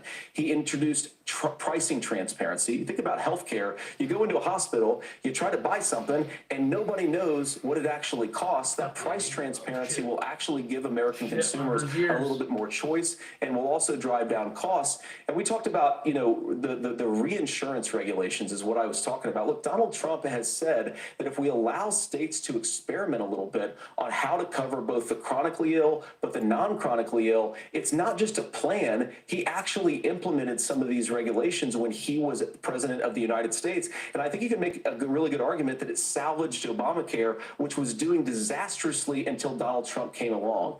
And I think it's an important point about President Trump. Of course, you don't have to agree with everything that President Trump has ever said or ever done, but when Obamacare was crushing under the weight of its own regulatory burden and healthcare costs, Donald Trump could have destroyed the program. Instead, he worked in a bipartisan way to ensure that Americans had access to affordable care. It's not perfect, of course, and there's so much more that we can do, but I think that Donald Trump has earned the right to put in place some better healthcare policies. He's earned it because he did it successfully the first time. Governor? All right, here's where being an old guy gives you some history. I was there at the creation of the ACA. And the reason it was so important is I come from a major healthcare state, home of the Mayo Clinic, home to Medical Alley, 3M, Medtronic, all of those. We understand healthcare. It's why we're ranked first on affordability and accessibility and quality of healthcare. And so what I know is under Kamala Harris, more people are covered than they have before. And those of you listening, this is critical to you. Now, Donald Trump all of a sudden wants to go back and remember this. He ran on the first thing he was going to do on day one was to repeal Obamacare. On day one, he tried to sign an executive order to repeal the ACA. He signed on to a lawsuit to repeal the ACA, but lost at the Supreme Court. And he would have repealed the ACA had it not been for the courage of John McCain to save that bill. Now, fast forward, what that means to you is you lose your pre-existing conditions. If you're sitting at home and you got asthma, too bad. If you're a woman, probably not. Broke your foot during football, might kick you out. Your kids get kicked out when they're 26. Kamala Harris negotiated drug prices for the first time with Medicare. We have 10 drugs that will come online, the most common ones that'll be there. But look, this issue, and when Donald Trump said, I've got a concept of a plan, it cracked me up as a fourth grade teacher because my kids would have never given me that. But what Senator Vance just explained might be worse than a concept because what he explained is pre-Obamacare. And I'll make this as simple as possible because I have done this for a long time. What they're saying is, if you're healthy, why should you be paying more? Oh, yeah. So what they're going to do is let insurance companies pick who they insure because guess what happens? You pay your premium, it's not much. They figure they're not going to have to pay out to you. But those of you a little older, gray, got cancer, you're going to get kicked out of it. That's why the system didn't work. Kamala Harris will protect and enhance the ACA. Governor, thank you. Senator, you have not yet explained how you would protect people with pre-existing conditions or laid out that plan. Well, look, we currently have laws and regulations in place right now that protect people with pre-existing conditions. We want to keep those regulations in place, but we also want to make the health insurance marketplace function a little bit better. Now, what Governor Walz just said is actually not true. A lot of what happened and the reason that Obamacare was crushing under its own weight is that a lot of young and healthy people were leaving the exchanges. Donald Trump actually helped address that problem, and he did so in a way that preserved people's access to coverage who had pre-existing conditions. But again, something that these guys do is they make a lot of claims about if Donald Trump becomes president, all of these We got terrible 59 consequences votes, are going to everybody. ensue. Woo! But in reality, We got this. Donald Trump was president, Okay. inflation was low, take-home pay was higher, and he saved the very program from a Democratic administration that was collapsing and would have collapsed absent his leadership. He did his job, which is govern in a bipartisan way and get results, not just complain about problems, but actually solve them. Governor, did enrollment under the Affordable Care Act go up under the Trump administration? It's higher now that we've seen it go up. Look, people are using it. The system works. And the question about this, of young people, whatever, that's the individual mandate piece of this. And Republicans fought tooth and nail saying, well, I said that earlier for Well, then Wawa. what You happens think the is individual mandate's a good idea? The worst think the words idea ever of making sure the are, risk "We are pool the is broad government, enough to cover and everyone, that's we the are only here way now." insurance That works. is the worst When thing it doesn't, it collapses. you could ever You are hear. asking pre-ACA where we get Ronald people Reagan out. was the Look, Band-Aid. people know that they need to be on health care. People expect it to be there. And when we are able to make it, and we are making it this way, when we incentivize people to be in the market, when we help people who might not be able to afford it get there, and we make sure then when you get sick and old, it's there for you. Because I heard people say, well, I don't want to buy into Medicare or whatever. Good luck buying health care once you get past 70. So look, the ACA works. We can continue to do better. Kamala Harris did that. The way she made everything better was negotiating those 10 drugs on Medicare for the first time in American history. Thank you. Margaret? Can I address that? I apologize. We're out of time. We have a number of subjects to discuss. Margaret? Let's talk about families in America. Make sure you There guys is a subscribe child to the care channel. crisis Subscribe, baby. in this country, and the United States is one of the very few developed countries in the world without a national paid leave program for new parents. Governor Walz, you've said that if Democrats win both the White House and Congress, this is a day one priority for you. How long should employers be required to pay workers while they are home taking care of their newborns? You have 2 minutes. Yeah, well, that's negotiable, and that's what Congress works. But here's what the deal is. Americans sitting out there right now, you may work for a big company. Look, we're home in Minnesota to some of the largest Fortune 500 companies. Kamala Harris knows that in California.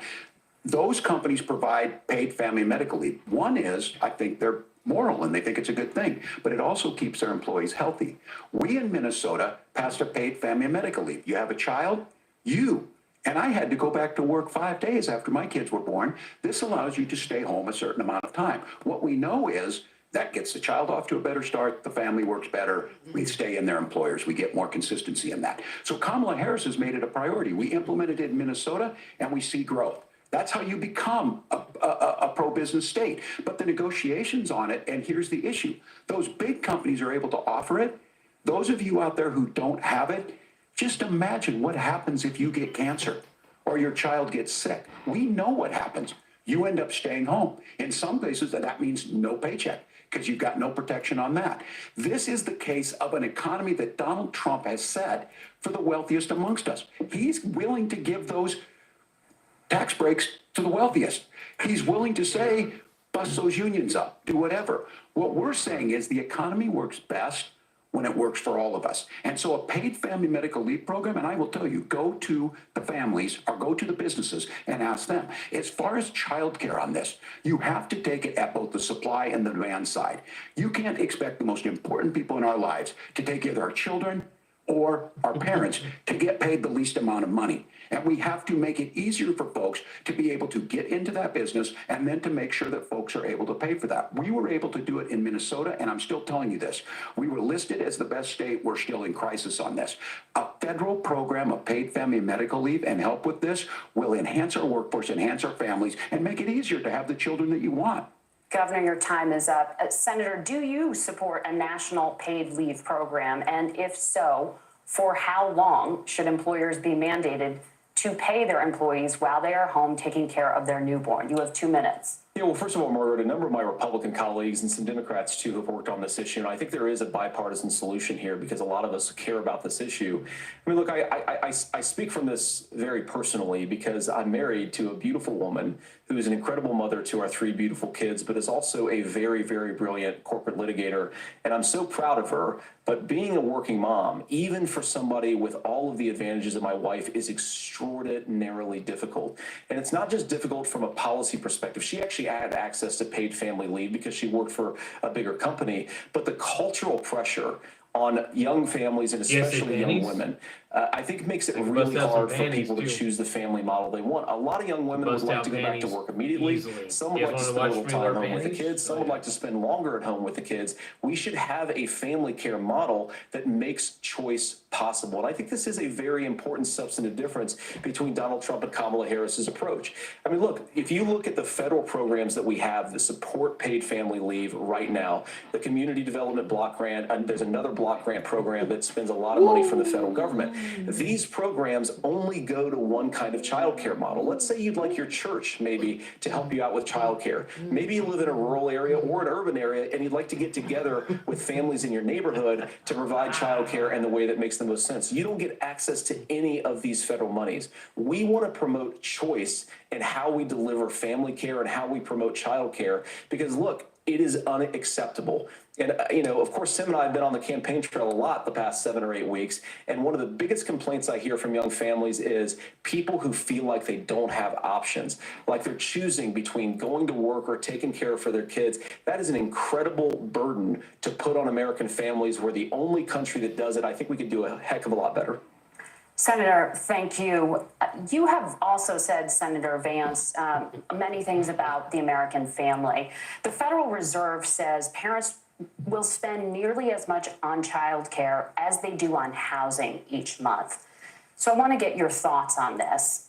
President Trump recently said, as much as child care is talked about as being expensive, it's relatively speaking not very expensive compared to the kinds of numbers we'll be taking in. Is President Trump committed to the $5,000 per child tax credit that you have described? You have 1 minute.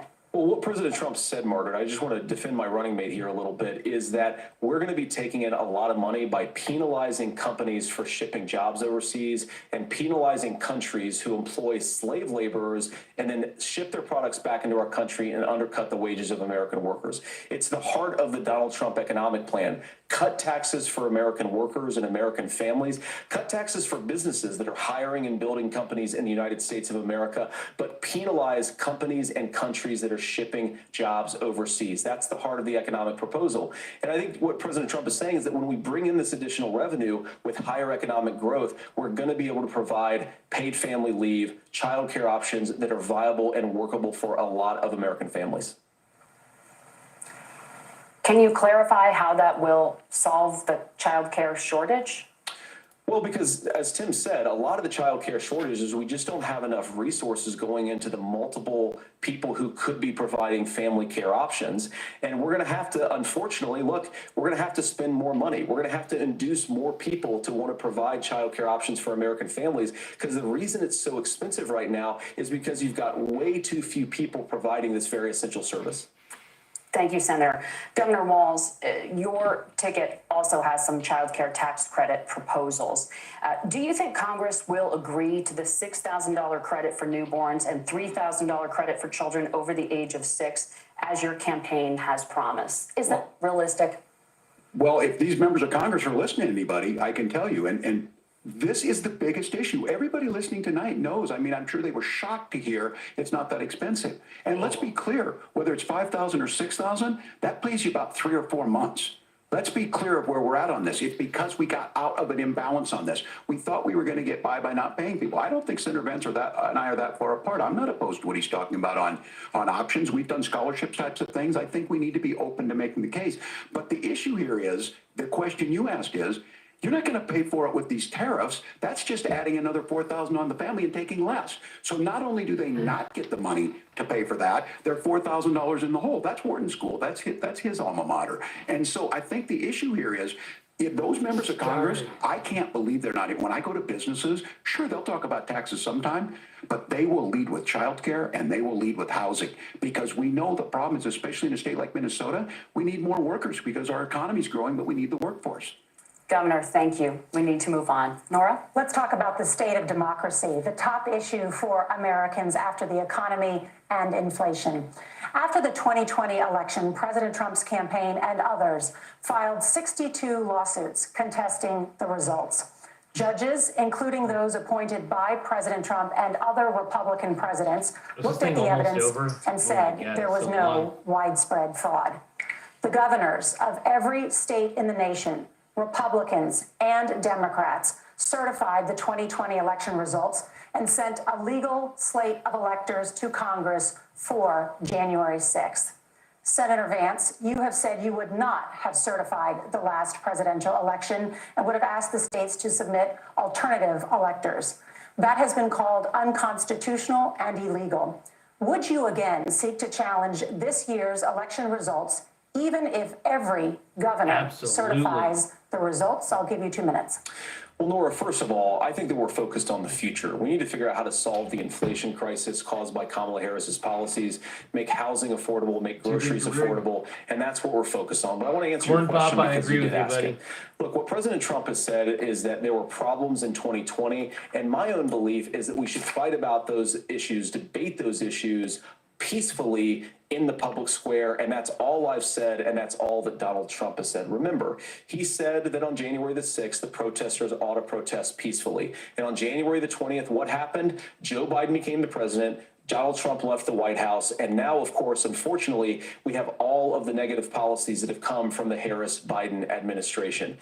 I believe that we actually do have a threat to democracy in this country, but unfortunately, it's not the threat to democracy that Kamala Harris and Tim Walz want to talk about. It is the threat of censorship. It's Americans casting aside lifelong friendships because of disagreements over politics. It's big technology companies silencing their fellow citizens. And it's Kamala Harris saying that rather than debate and persuade her fellow Americans, baby. she'd like to Love you, censor JD. people who engage in misinformation.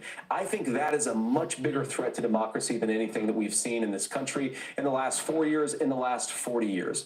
Now, I'm really proud, especially given that I was raised by two lifelong blue-collar Democrats, to have the endorsement of Bobby Kennedy Jr. and Tulsi Gabbard, lifelong leaders in the Democratic coalition. And of course, they don't agree with me and Donald Trump on every issue. We don't have to agree on every issue, but we're united behind a basic American First Amendment principle that we ought to debate our differences. We ought to argue about them. We ought to try to persuade our fellow Americans. Kamala Harris is engaged in censorship at an industrial scale. She did it during COVID. She's done it over a number of other issues. And that, to me, is a much bigger threat to democracy than what Donald Trump said when he said that protesters should peacefully protest on January the 6th. Governor? Well, I've enjoyed tonight's debate, and I think there was a lot of commonality here, and I'm sympathetic to misspeaking on things, and I think I might have with the senator. But Me too, man. There's one though that this one is troubling to me, and I say that because I think we need to tell the story. Donald Trump refused to acknowledge this, and the fact is that I don't think we can be the frog in the pot and let the boiling water go up. He was very clear. I mean, he lost this election, and he said he did. 140 police officers were beaten at the Capitol that day. Some with the American flag, several later died. And it wasn't just in there. In Minnesota, a group gathered on the state capitol grounds in St. Paul and said, we're marching to the governor's residence and there may be casualties. The only person there was my son and his dog, who was rushed out crying by state police. That issue, and Mike Pence standing there as they were chanting, hang Mike Pence. Mike Pence made the right decision. So, Senator, it was adjudicated over and over and over. I worked with kids long enough to know, and I said as a football coach, sometimes you really want to win, but the democracy is bigger than winning an election. Coach Walz, baby. You shake hands, Coach Walz. and then you try and do everything you can to help the other greatest, side win. better That's coach than that's what was at Belichick, stake here. Now, the thing I'm most The concerned about greatest is coach of all time. the idea that Tim imprisoning Walz, baby. your political opponents, already laying the groundwork for people not accepting this. And a president's words matter. A president's words matter. People hear that. So I think this issue of settling our differences at the ballot box, shaking hands when we lose, being honest about it, but to deny what happened on January 6th, the first time in American history that a president or anyone tried to overturn a fair election and the peaceful transfer of power. And here we are 4 years later in the same boat. I will tell you this, that when this is over, we need to shake hands this election, and the winner needs to be the winner. This has got to stop. It's tearing our country apart. Well, Margaret? we don't believe Senator Vance, you, did you want to respond to Walz. that? We think Yeah, well, that, look, Tim, first of all, it's really rich for Democratic We'll read leaders some to of these say chats. that Too Donald Trump expensive is a kids unique anyway. threat Would to you democracy trick? when he peacefully gave You're over watching his power on January the 20th, undercover as we've OnlyFans done channel. for 250 years in this Brett says, "What the fuck country. am I watching We are here?" going to shake hands Oh, no, after Ned this Slip, debate nice and after this tan. election. Trump, And of Vance, course, train I hope that rolling. we win, and I think we're going to Take a win. But if gummy. Tim Walz Hell is the yeah. next vice president, he'll have my prayers, he'll have my best wishes, and he'll have my help whenever he wants it. But we have to remember that for years in this country, Democrats protested the results of elections. Hillary Clinton in 2016 said that Donald Trump had the election stolen by Vladimir Putin because the Russians bought like $500,000 worth of Facebook ads. This has been going on for a long time. And if we want to say that we need to respect the results of the election, I'm on board. But if we want to say, as Tim Walz is saying, that this is just a problem that Republicans have had, I don't buy that.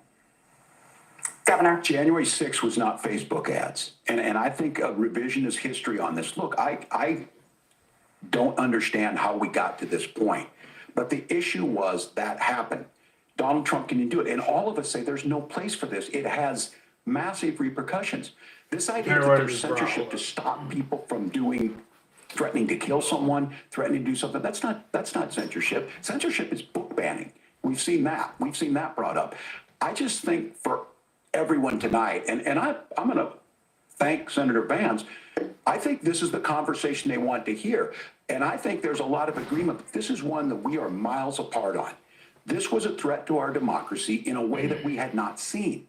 And it manifested itself because of Donald Trump's inability to say. He is still saying he didn't lose the election. I would just ask that. Did he lose the 2020 election? Tim, I'm focused on the future. Did Kamala Harris censor Americans from speaking their mind in the wake of the 2020 COVID situation? That is a damning non-answer. It's a damning non-answer for you to not talk about censorship. Obviously, Donald Trump and I think that there were problems in 2020. We've talked about it. I'm happy to talk about it further. But you guys attack us for not believing in democracy. The most sacred right under the United States democracy is the First Amendment. You yourself have said there's no First Amendment right to misinformation. Kamala Harris wants to use the power of government and big tech to silence people from speaking their minds. That is a threat to democracy that will long outlive this present political moment. I would like Democrats and Republicans to both reject censorship. Let's persuade one another. Let's argue about ideas, and then let's come together afterwards. You can't yell fire in a crowded theater. That's the test. That's the Supreme Court test. Tim, fire in a crowded theater. You guys wanted to kick people off of Facebook for saying that toddlers shouldn't wear masks. Senator, the governor does have the floor. Fire in a crowded theater. That is criticizing the policies of the government, which is the right of every American. Senator, the governor does have the floor for 1 minute to respond to you. Yeah, well, I don't run Facebook. What I do know is I see a candidate out there who refused, and now again, and this, I'm pretty shocked by this. He lost the election. This is not a debate. It's not anything anywhere other than in Donald Trump's world. Because look, when Mike Pence made that decision to certify that election, that's why Mike Pence isn't on this stage. What I'm concerned about is, where is the firewall with Donald Trump? Where is the firewall if he knows he could do anything, including taking an election, and his vice president's not going to stand to it? That's what we're asking you, America. Will you stand up? Will you keep your oath of office, even if the president doesn't? And I think Kamala Harris would agree. She wouldn't have picked me if she didn't think I would do that. Because, of course, that's what we would do. Like so, America, I think you've got a really clear choice on this election of who's going to honor that democracy and who's going to honor Donald Trump. Governor, your time is up. Thank you, gentlemen. We will be right back with both of our candidates. The CBS News vice presidential debate continues.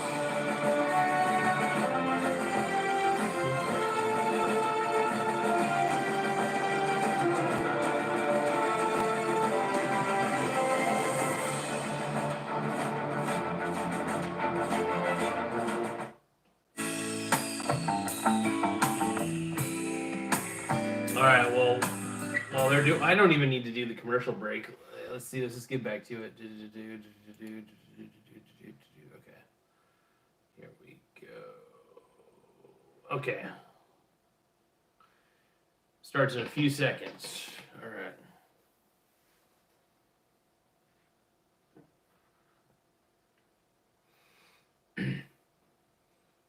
All right, closing statements here in a few moments, you guys. This is it. This is what we're getting.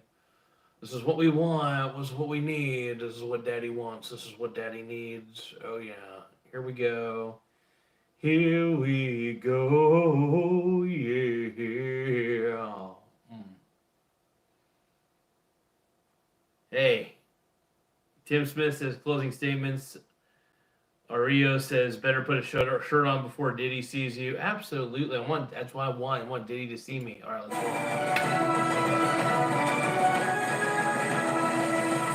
Welcome back to the CBS News Vice Presidential Debate. It is now time for the closing statement. Senator Vance won the virtual coin toss and elected to go last. So, Governor Walz, you are first. You have 2 minutes. Well, thank you, Senator Vance. Thank you to CBS News. And most importantly, thank you to all of you. If you're still up and the folks who miss Dancing with Our Stars, I appreciate it. But I missed it, dude. The support of the democracy matters. It matters that you're here. We're a and I'm as surprised as republic. anybody of this coalition that Kamala Harris has built, from Bernie Sanders to Dick Cheney to Taylor Swift, and a whole bunch of folks in between there. And they don't all agree on everything, but they are truly optimistic people. They believe in a positive future of this country and one where our politics can be better than it is. And I have to tell you, that better than it is the sense of optimism that there can be an opportunity economy that works for everyone, not just to get by, but to get ahead. And the idea that freedom really means something. Not the freedom of government to be in your bedroom or exam room, but the freedom for you to make choices about yourself. Now, look, we all know who Donald Trump is. He's told us, and as Maya Angelou said, believe him when he told you that. His first inaugural address talked about American carnage, and then he spent 4 years trying to maybe do that. Senator Vance tonight made it clear he will stand with Donald Trump's agenda. We got 85 he will votes, you continue guys. to push down that road. Excuse me. Kamala Harris gives us a different option. Now, I'll have to tell you, I'm going to be careful about the quotes, but there's one that Senator Vance said that does resonate with me. He said, Donald Trump makes the people I care about afraid. A lot of America feels that way. We don't need to be afraid. Franklin Roosevelt was right. All we have to fear is fear itself. Kamala Harris is bringing us a new way forward. She's bringing us a politics of joy. She's bringing real solutions for the middle class, and she's centering you at the heart of that. All the while asking everyone, join this movement, make your voices heard. Let's look for a new day where everybody gets that opportunity and everybody gets a chance to thrive. I humbly ask for your vote on November 5th for Kamala Harris. Governor Walz, thank you. Senator Vance, your closing statement. Well, I want to thank Governor Walz, you folks at CBS, and of course the American people for tuning in this evening. And one of the issues we didn't talk about was energy. And I remember when I was being raised by my grandmother, when she didn't have enough money to turn on the heat some nights because Ohio gets pretty cold at night and because money was often very tight.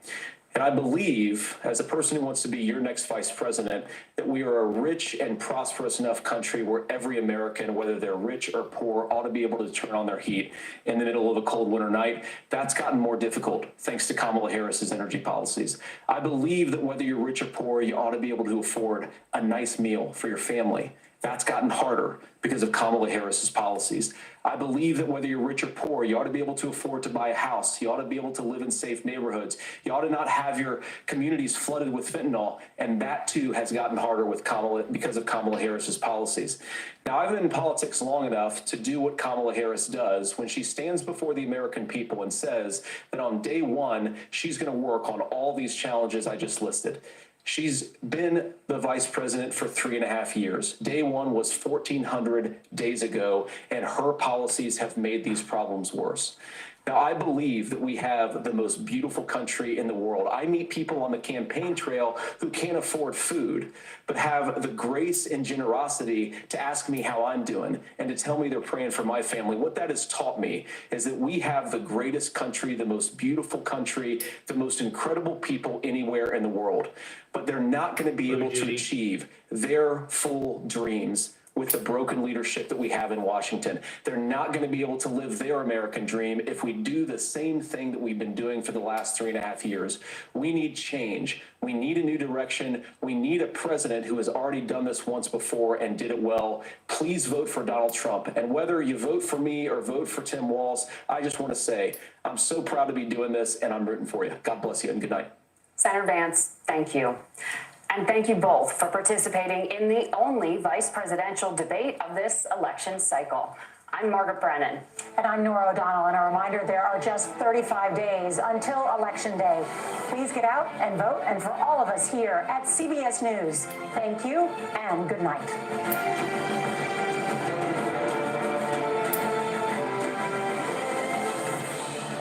A handshake, and that's the end. Tim Walz, J.D. Vance squaring off for about 90 minutes in the heart of Midtown Manhattan to CBS News studios as their families come out to greet them after what was really a quite civilized debate. And perhaps that's one of the headlines we'll talk about was return to Meet the Press moderator Kristen Welker and Hallie Jackson, our senior Washington correspondent. Lester here, still with me in New York City.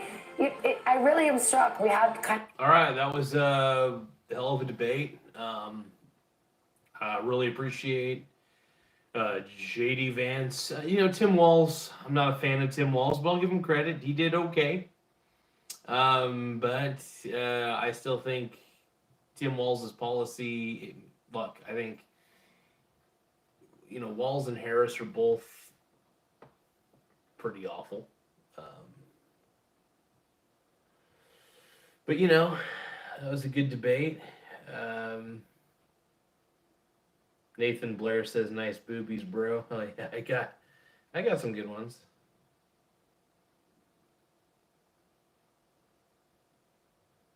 You should not have. Corn Pop says you should not have a tampon dispenser in a 4th grade boys' restroom. I don't agree with that. That's weird. Shit happens, and sometimes shit can be flammable. Corn Pop says he's bringing politics of joy and solutions to the middle class. Okay. You ain't getting it humbly declined, are you? Let me clip my nails real quick here.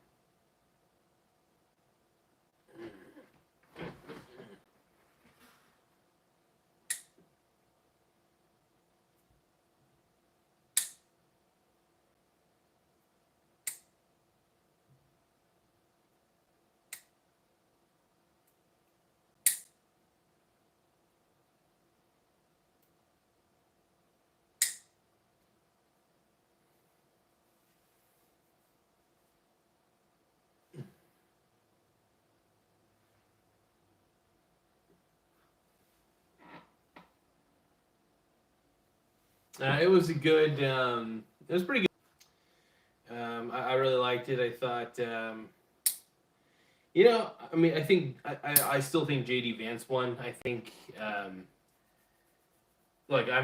all for J.D. Vance. I was trying to make sure that I was as neutral as I could be. It's tough to be neutral when you are rooting for Trump and Vance. That's for sure. But Tim Walz made a couple good points, but other than that,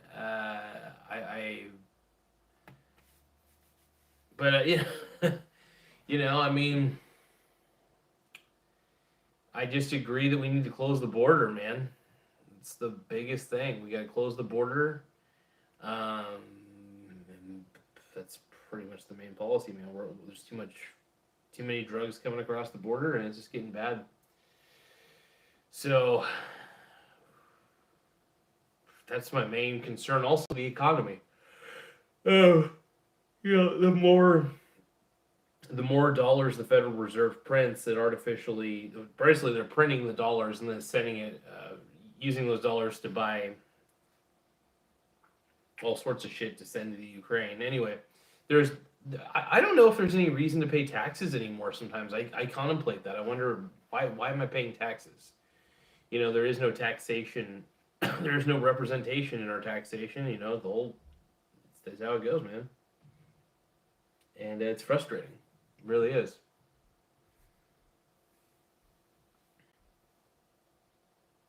Yeah. I work I do work my ass off, and everything is more expensive. Price of everything has gone up. It's very frustrating. And I just can't help but wonder if we had Trump for the last 4 years, if things would be better. I think they probably would have been. I think we need Trump now more than ever. I don't think we need 4 more years of the Biden administration, which if you vote for Harris in Walz, you're basically getting the Joe Biden administration again. So, which is bred on incompetence and socialism and all sorts of collectivism. You're better off without Tim Walz, without Kamala Harris. You don't need them. We don't need them. They're a joke. They're a legitimate joke. Everybody says that Donald Trump is so bad, but honestly, look at the two people that the Democratic Party chose as their primary candidates, and tell me, it blows my mind that 2 months ago, 3 months ago, the entire fucking mainstream media was talking about how Biden and Harris are both incompetent. They both have to go. And they must, and this is all the mainstream media outlets. All of a sudden, Kamala Harris installs herself as the president, and now everybody's suddenly on board. Are you kidding me? You guys all wanted her to go. You guys wanted her to walk off the plank. Now all of a sudden, you want her to be the leader of the ship? Whoa. No, really, that analogy rings true. They wanted Joe Biden and Kamala Harris to walk off the plank. Now, they had Joe Biden walk off the plank. Then they decided after Joe Biden walked off the plank, well, let's have Kamala be the captain of the ship. That's a very select few. Now, and then the crew was like, what? This is ridiculous. But okay, we'll do it because of whatever. And yeah.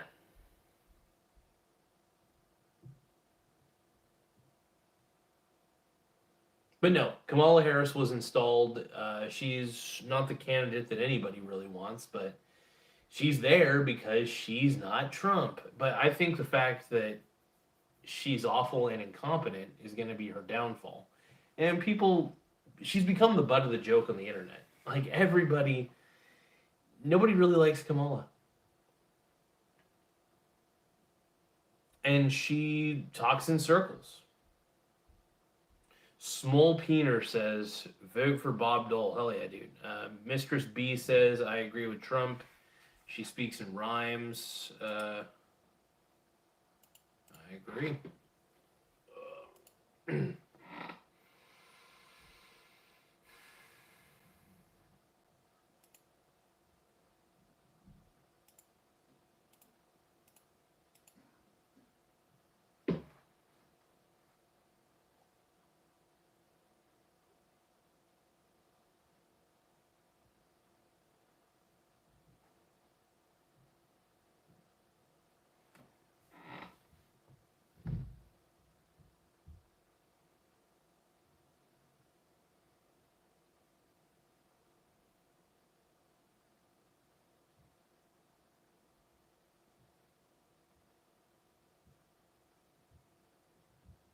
You know, I was wearing a bra earlier. Gonna show off my tits. But now, not wearing anything at all.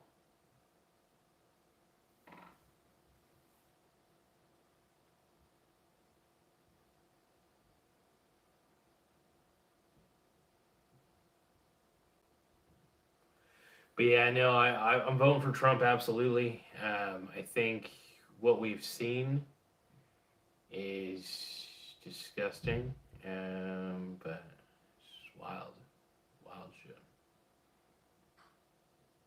Oh yeah, I'm Trump sexual, that's for sure.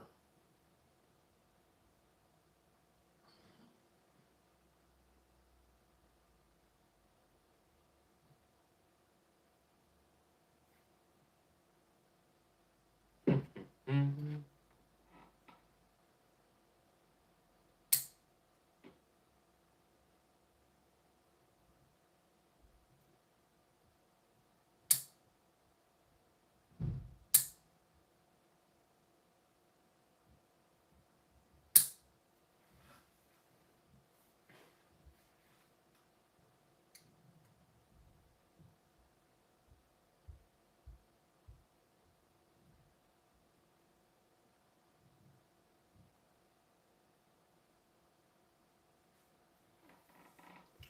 Let's see. Let's take a look here.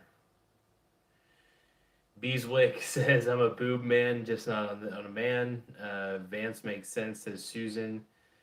Chazzy Star says, covering eyes, looking. Small Peener says they should make all presidential candidates prove they can walk a mile up the stairs to be eligible. That's an interesting one. And then Mistress B says, sorry, haven't been around lately. It's all good, man.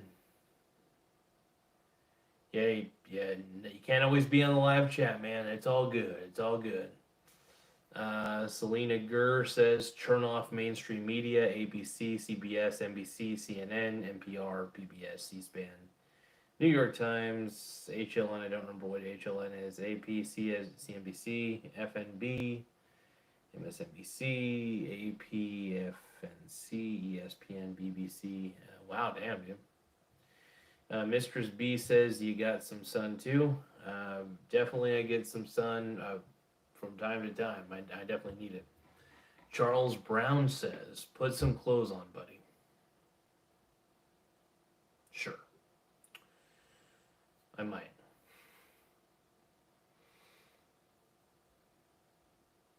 I can't remember the last time I put on clothes. Corn Pop says, what about BCNN? Selena Girl says, HLN, headline news. Charles Brown says, yes, a shirt. Michael Donaldson says, shirt would be cool. Chazzy Star says, Trump Vance 2024. Oh, my boobs. My boobies. Mistress B says, ha, ha, ha. Yeah, no, I got some big old boobs. I gotta admit, I got a dad bod for sure. I mean, I kind of got a good, I got strong arm, well, kind of strong arms. That's about it. Oh, let's see. Let's see. Michael Donaldson says laughing emoji. Charles Brown says, oh man, boobs, my moobs. Yep. Mistress B says, frick that. Disney says, damn, this should be an OnlyFans account. It practically is an OnlyFans account at this point. Mistress B says, no shirt, thumbs up. Oh, goodness. Oh, good Lord, man. Oh, good Lord. I mean, honestly, if it gets people watching, I'll do more with no shirt on. It'd force me to get my beach body looking good. But no, I figure it keeps people watching to a point. Let's see. Small Peener says, close the oven. Don't cradle them. Let's see. Disney digs it. It's a laughing emoji.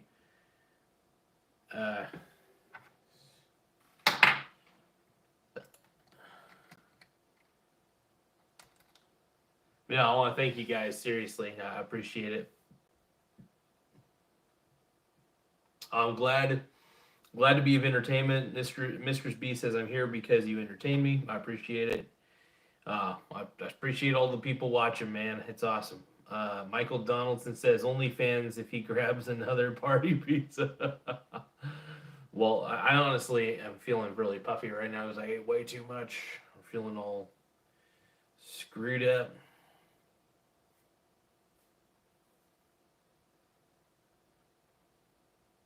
Small Peener says you'll damage the hens if you don't close the oven. That's true. Michael Donaldson says you're cool, bro. I appreciate it, partner. Thank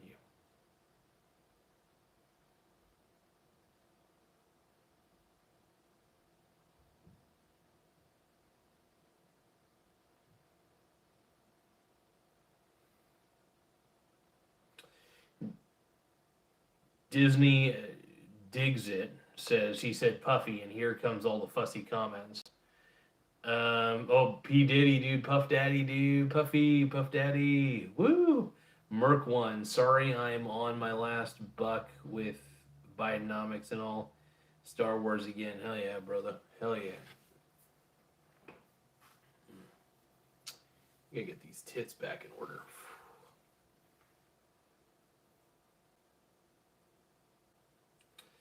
Mistress B says, "I'm sorry, I'm just jealous because I never went to a Diddy party." Diddy's the man, that is for sure.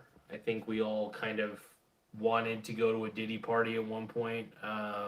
Merck says, "Do you support Proposition SB 145?" I don't even know what that is, to be honest. I haven't really looked into it, but I guess it's probably not too shabby. Who knows?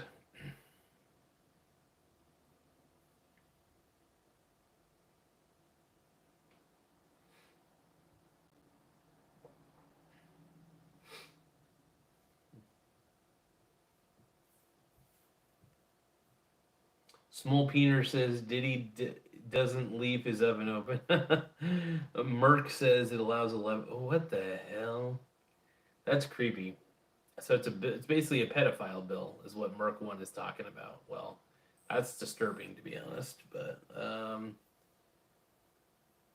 let's see. Michael Donaldson says, "Gotta go. Have a great night, my fellow Trump Vance supporters. Appreciate it, partner." Mistress B says, "I know what Trump 2025 is. That was a long read." Yeah. And Merck says SB 665. I don't know what a lot of some of these are, but all I know is I'm voting for Trump. That's for sure. I really want to see Trump win. I think Trump is the best thing for our country. Merck says it removes parental rights from the children. Oh, wow. So basically, if the state feels that you're unfit to parent for whatever stupid reason that they come up with, then they can take your kids. That's fucked up. Mistress B says, "Me too." Yeah, look, I don't think we can handle another 4 more years of Bidenomics. And if you vote for Harrison Walz, you're basically getting just another version of Joe Biden. The Democratic Party is still the same BS party. The same BS party of Bill Clinton, the same BS party of Joe Biden, the same BS party of Barack Obama. And we just can't allow it, man. We got to vote for Trump. That's my belief. And I love seeing so many people being adamant Trump supporters out there. It's really heartwarming, and I think it's a good thing. So it's without a doubt a good thing. Mistress B says, "Who blames Trump for the things he wasn't in office for?" That Walz was doing that a lot, man. Oh my God. Small Peener says, "I won't vote for Trump because he refuses to consider building the wall around California too." Honestly, at this point, if California is just going to keep their borders open, we might as well put a wall around California too. Why not?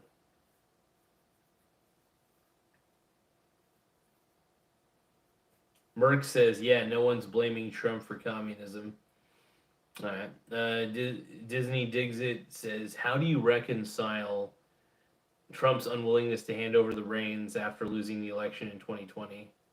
I don't know. I think he was in his right. I think it's totally fine to question things, even going as far as questioning elections. I think that's fine. Everybody has the right to question things, or else we don't live in a free. If we can't question the integrity of an election, we don't live in a free society. I think it's good to question things. And I'm not saying any specific election. I'm saying any election should be questioned. That's just my personal opinion. That's all.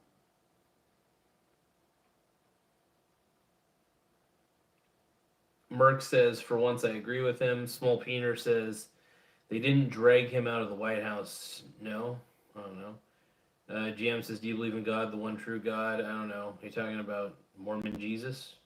Tim Smith says, at the first commercial break, my VP debate focus group says by a 10-3 margin that JD Vance is winning. That is a big deal since only 5 of them were leaning toward Trump Vance when the debate began. Oh, wow.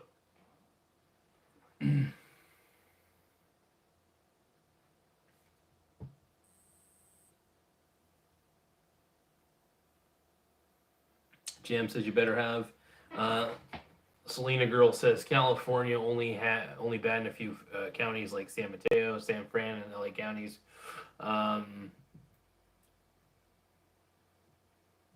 Brother, when I found out, this is what Merck one says, brother, when I found out Trump was our best hope for saving our American culture, I broke down and cried and broke shit.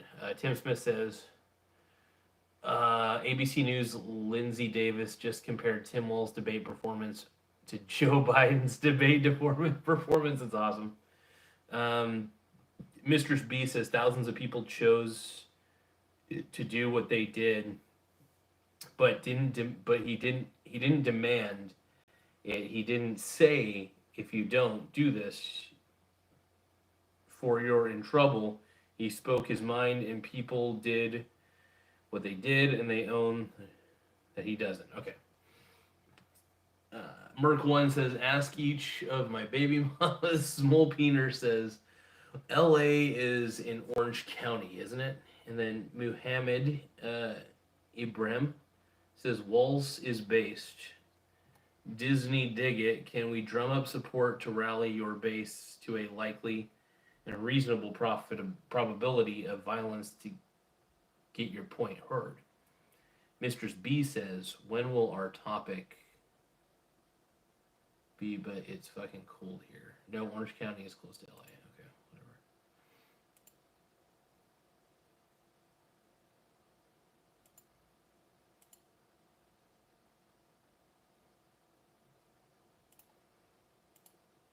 whatever. All right, let's figure this out.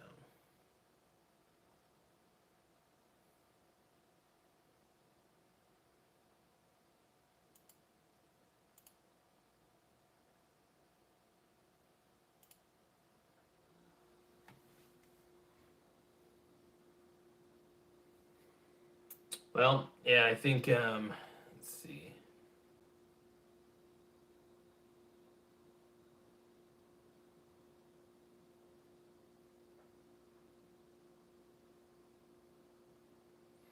Anyway, hold on. By the way, Muhammad, stock went from $100 to $16. Okay, first off, any stock in the market can be pumped up to holy hell by anybody. What happened was everybody decided to pump up the price by buying as many shares as they could, and nobody was selling. So that puts the buying pressure up, and it artificially inflates the price of the stock. Then the stock going from $100 to $16 is bound to happen because $100 is way too much of an overvaluation for Truth Social. I'm sorry. That's my view on it. It's called a pump and dump. First off, everybody pumped up the price. That's what happens. But, you know. I think I'm going to do a Bitcoin as a scam video here soon enough. Ugh.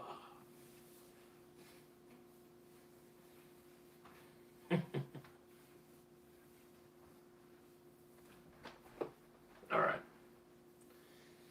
I definitely need to cut some pounds, though. I realize just how big I'm getting.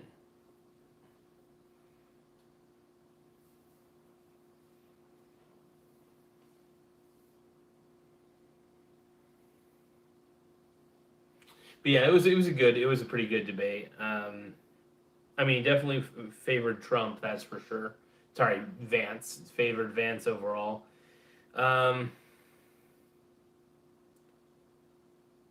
MG240 says, "No wait, don't put that on. I almost finished." My man. That's funny shit, man. But yeah, no, it was a really decent debate. You know, I'm like I said, I'm a huge. I like JD Vance, to be honest. I didn't really know who he was before Trump picked him, and then when Trump picked him, breath of fresh air, man. Breath of fresh air. Really good pick, in my opinion. Hey, you guys, make sure you guys subscribe to the channel, though. The more subscribers we have to on the channel, the better. Really hoping to get everybody to subscribe is really the goal.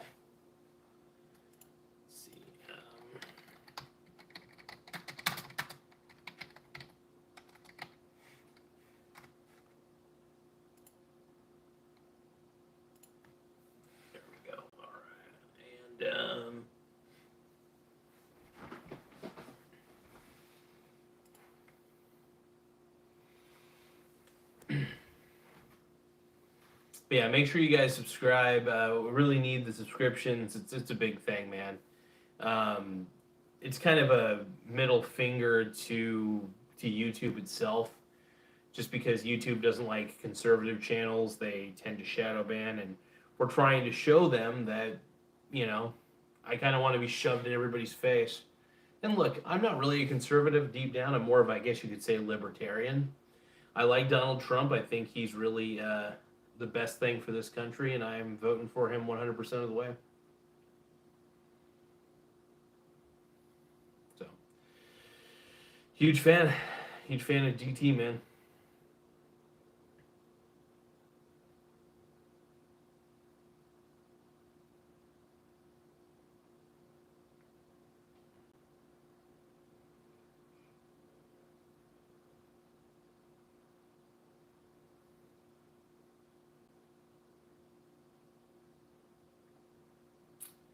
Let's see, JD Vance, the real warrior, and Tim Hoff. But no, man, I mean, I was already, like I said, I was already voting for Trump, so my bet's already been solidified. You know who I'm voting for, and yeah, at this point, I'm voting for Trump 100% of the way, man. The reason I am is just because I can't stand Tim Walz. I can't stand Kamala Harris. They're both very frustrating to listen to. They're both very schwarmy and very squirmy. They just seem like very untrustworthy people, and I'm not a fan.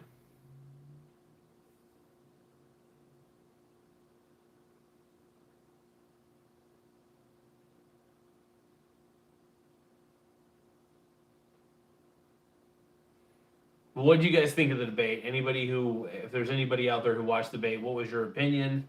Anything that stuck out? Anything I might have missed? I think JD did a great job defending himself and was basically just like, he treated it like an interview. It was fucking great, dude. I love it. I love it. It's basically saying, this is what I am. This is what I'm all about. This is what you get from me as a vice president. And then here's Tim freaking Walz, who's a total creep. I don't like Tim Walz, dude. Something about that guy just gives me the heebie-jeebies. Is it just me, or does Tim Walz always look like he's about ready to fucking cry? I'm sorry, like, I get it. Maybe some people look that way. They like have that look. It's just, he always looks like he's about ready to burst into tears. And it's like, maybe that's just his personality, but he just seems like a very... I'm not saying dudes shouldn't cry, by the way. I cry. I feel sad sometimes. I really do. But, like, he just seems like a very unhappy person. And I feel like, I think even he knows he's the wrong person for the job. And the reason he knows he's the wrong person for the job is maybe deep down he realizes how much communism is a bad idea and that he shouldn't implement it with Kamala.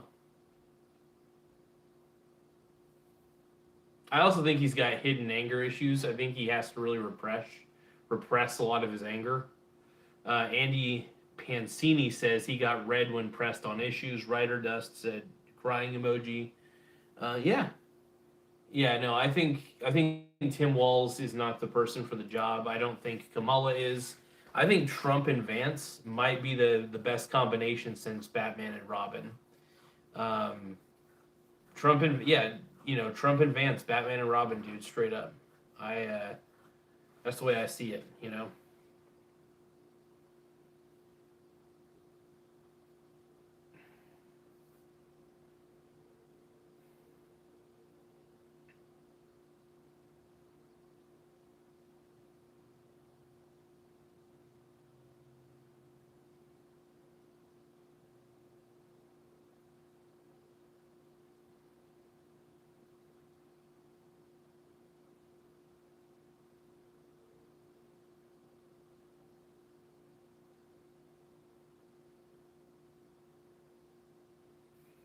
what sounds good right now is some watermelon. Sounds really good.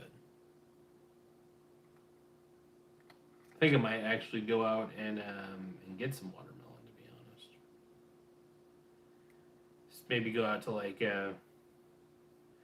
probably Walmart. Walmart's usually open pretty late. They're open at a later time, which is nice. And I figure I've been doing this live stream for a little too long already. But I'll give you guys a moment. I would like you guys to subscribe to the channel. We'll end the poll here in just a few moments because I am craving myself some watermelon. I might go get some here in a bit.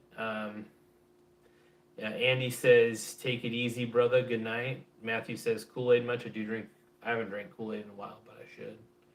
Tiananmen Tim says, Ryder Dust says, watermelon, hell yeah, dude. My man, dude. I love watermelon, dude. It's the best thing in the world. So that's all. I'm all about that life. At the end of the day.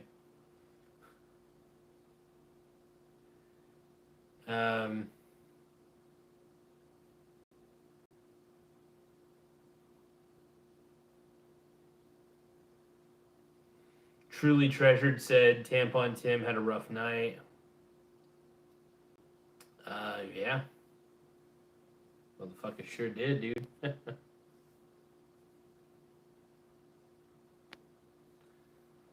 see.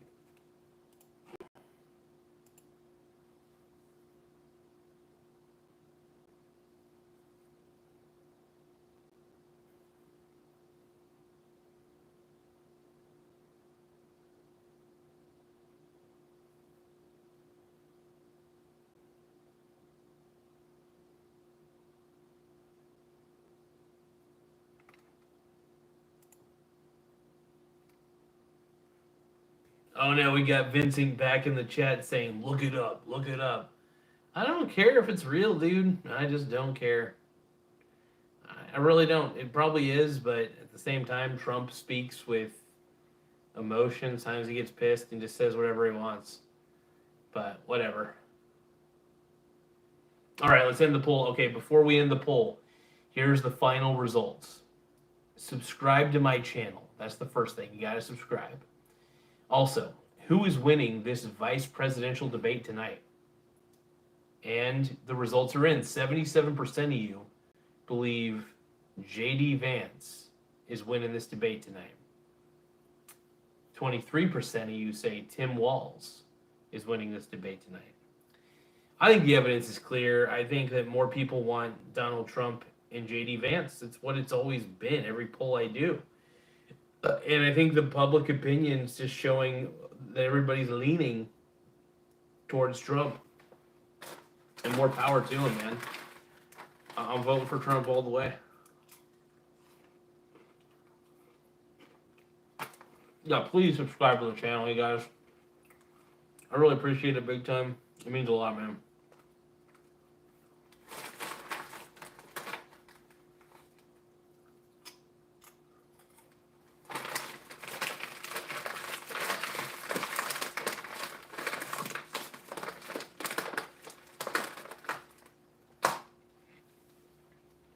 All right, well, I got nothing else to add to this, and I will let you all go.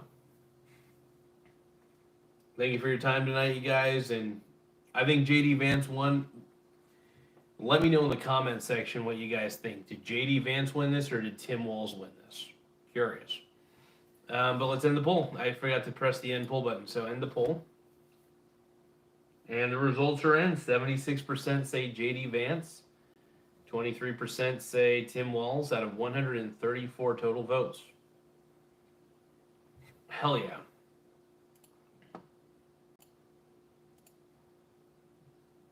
Thank you all for your subscriptions, by the way. Appreciate it.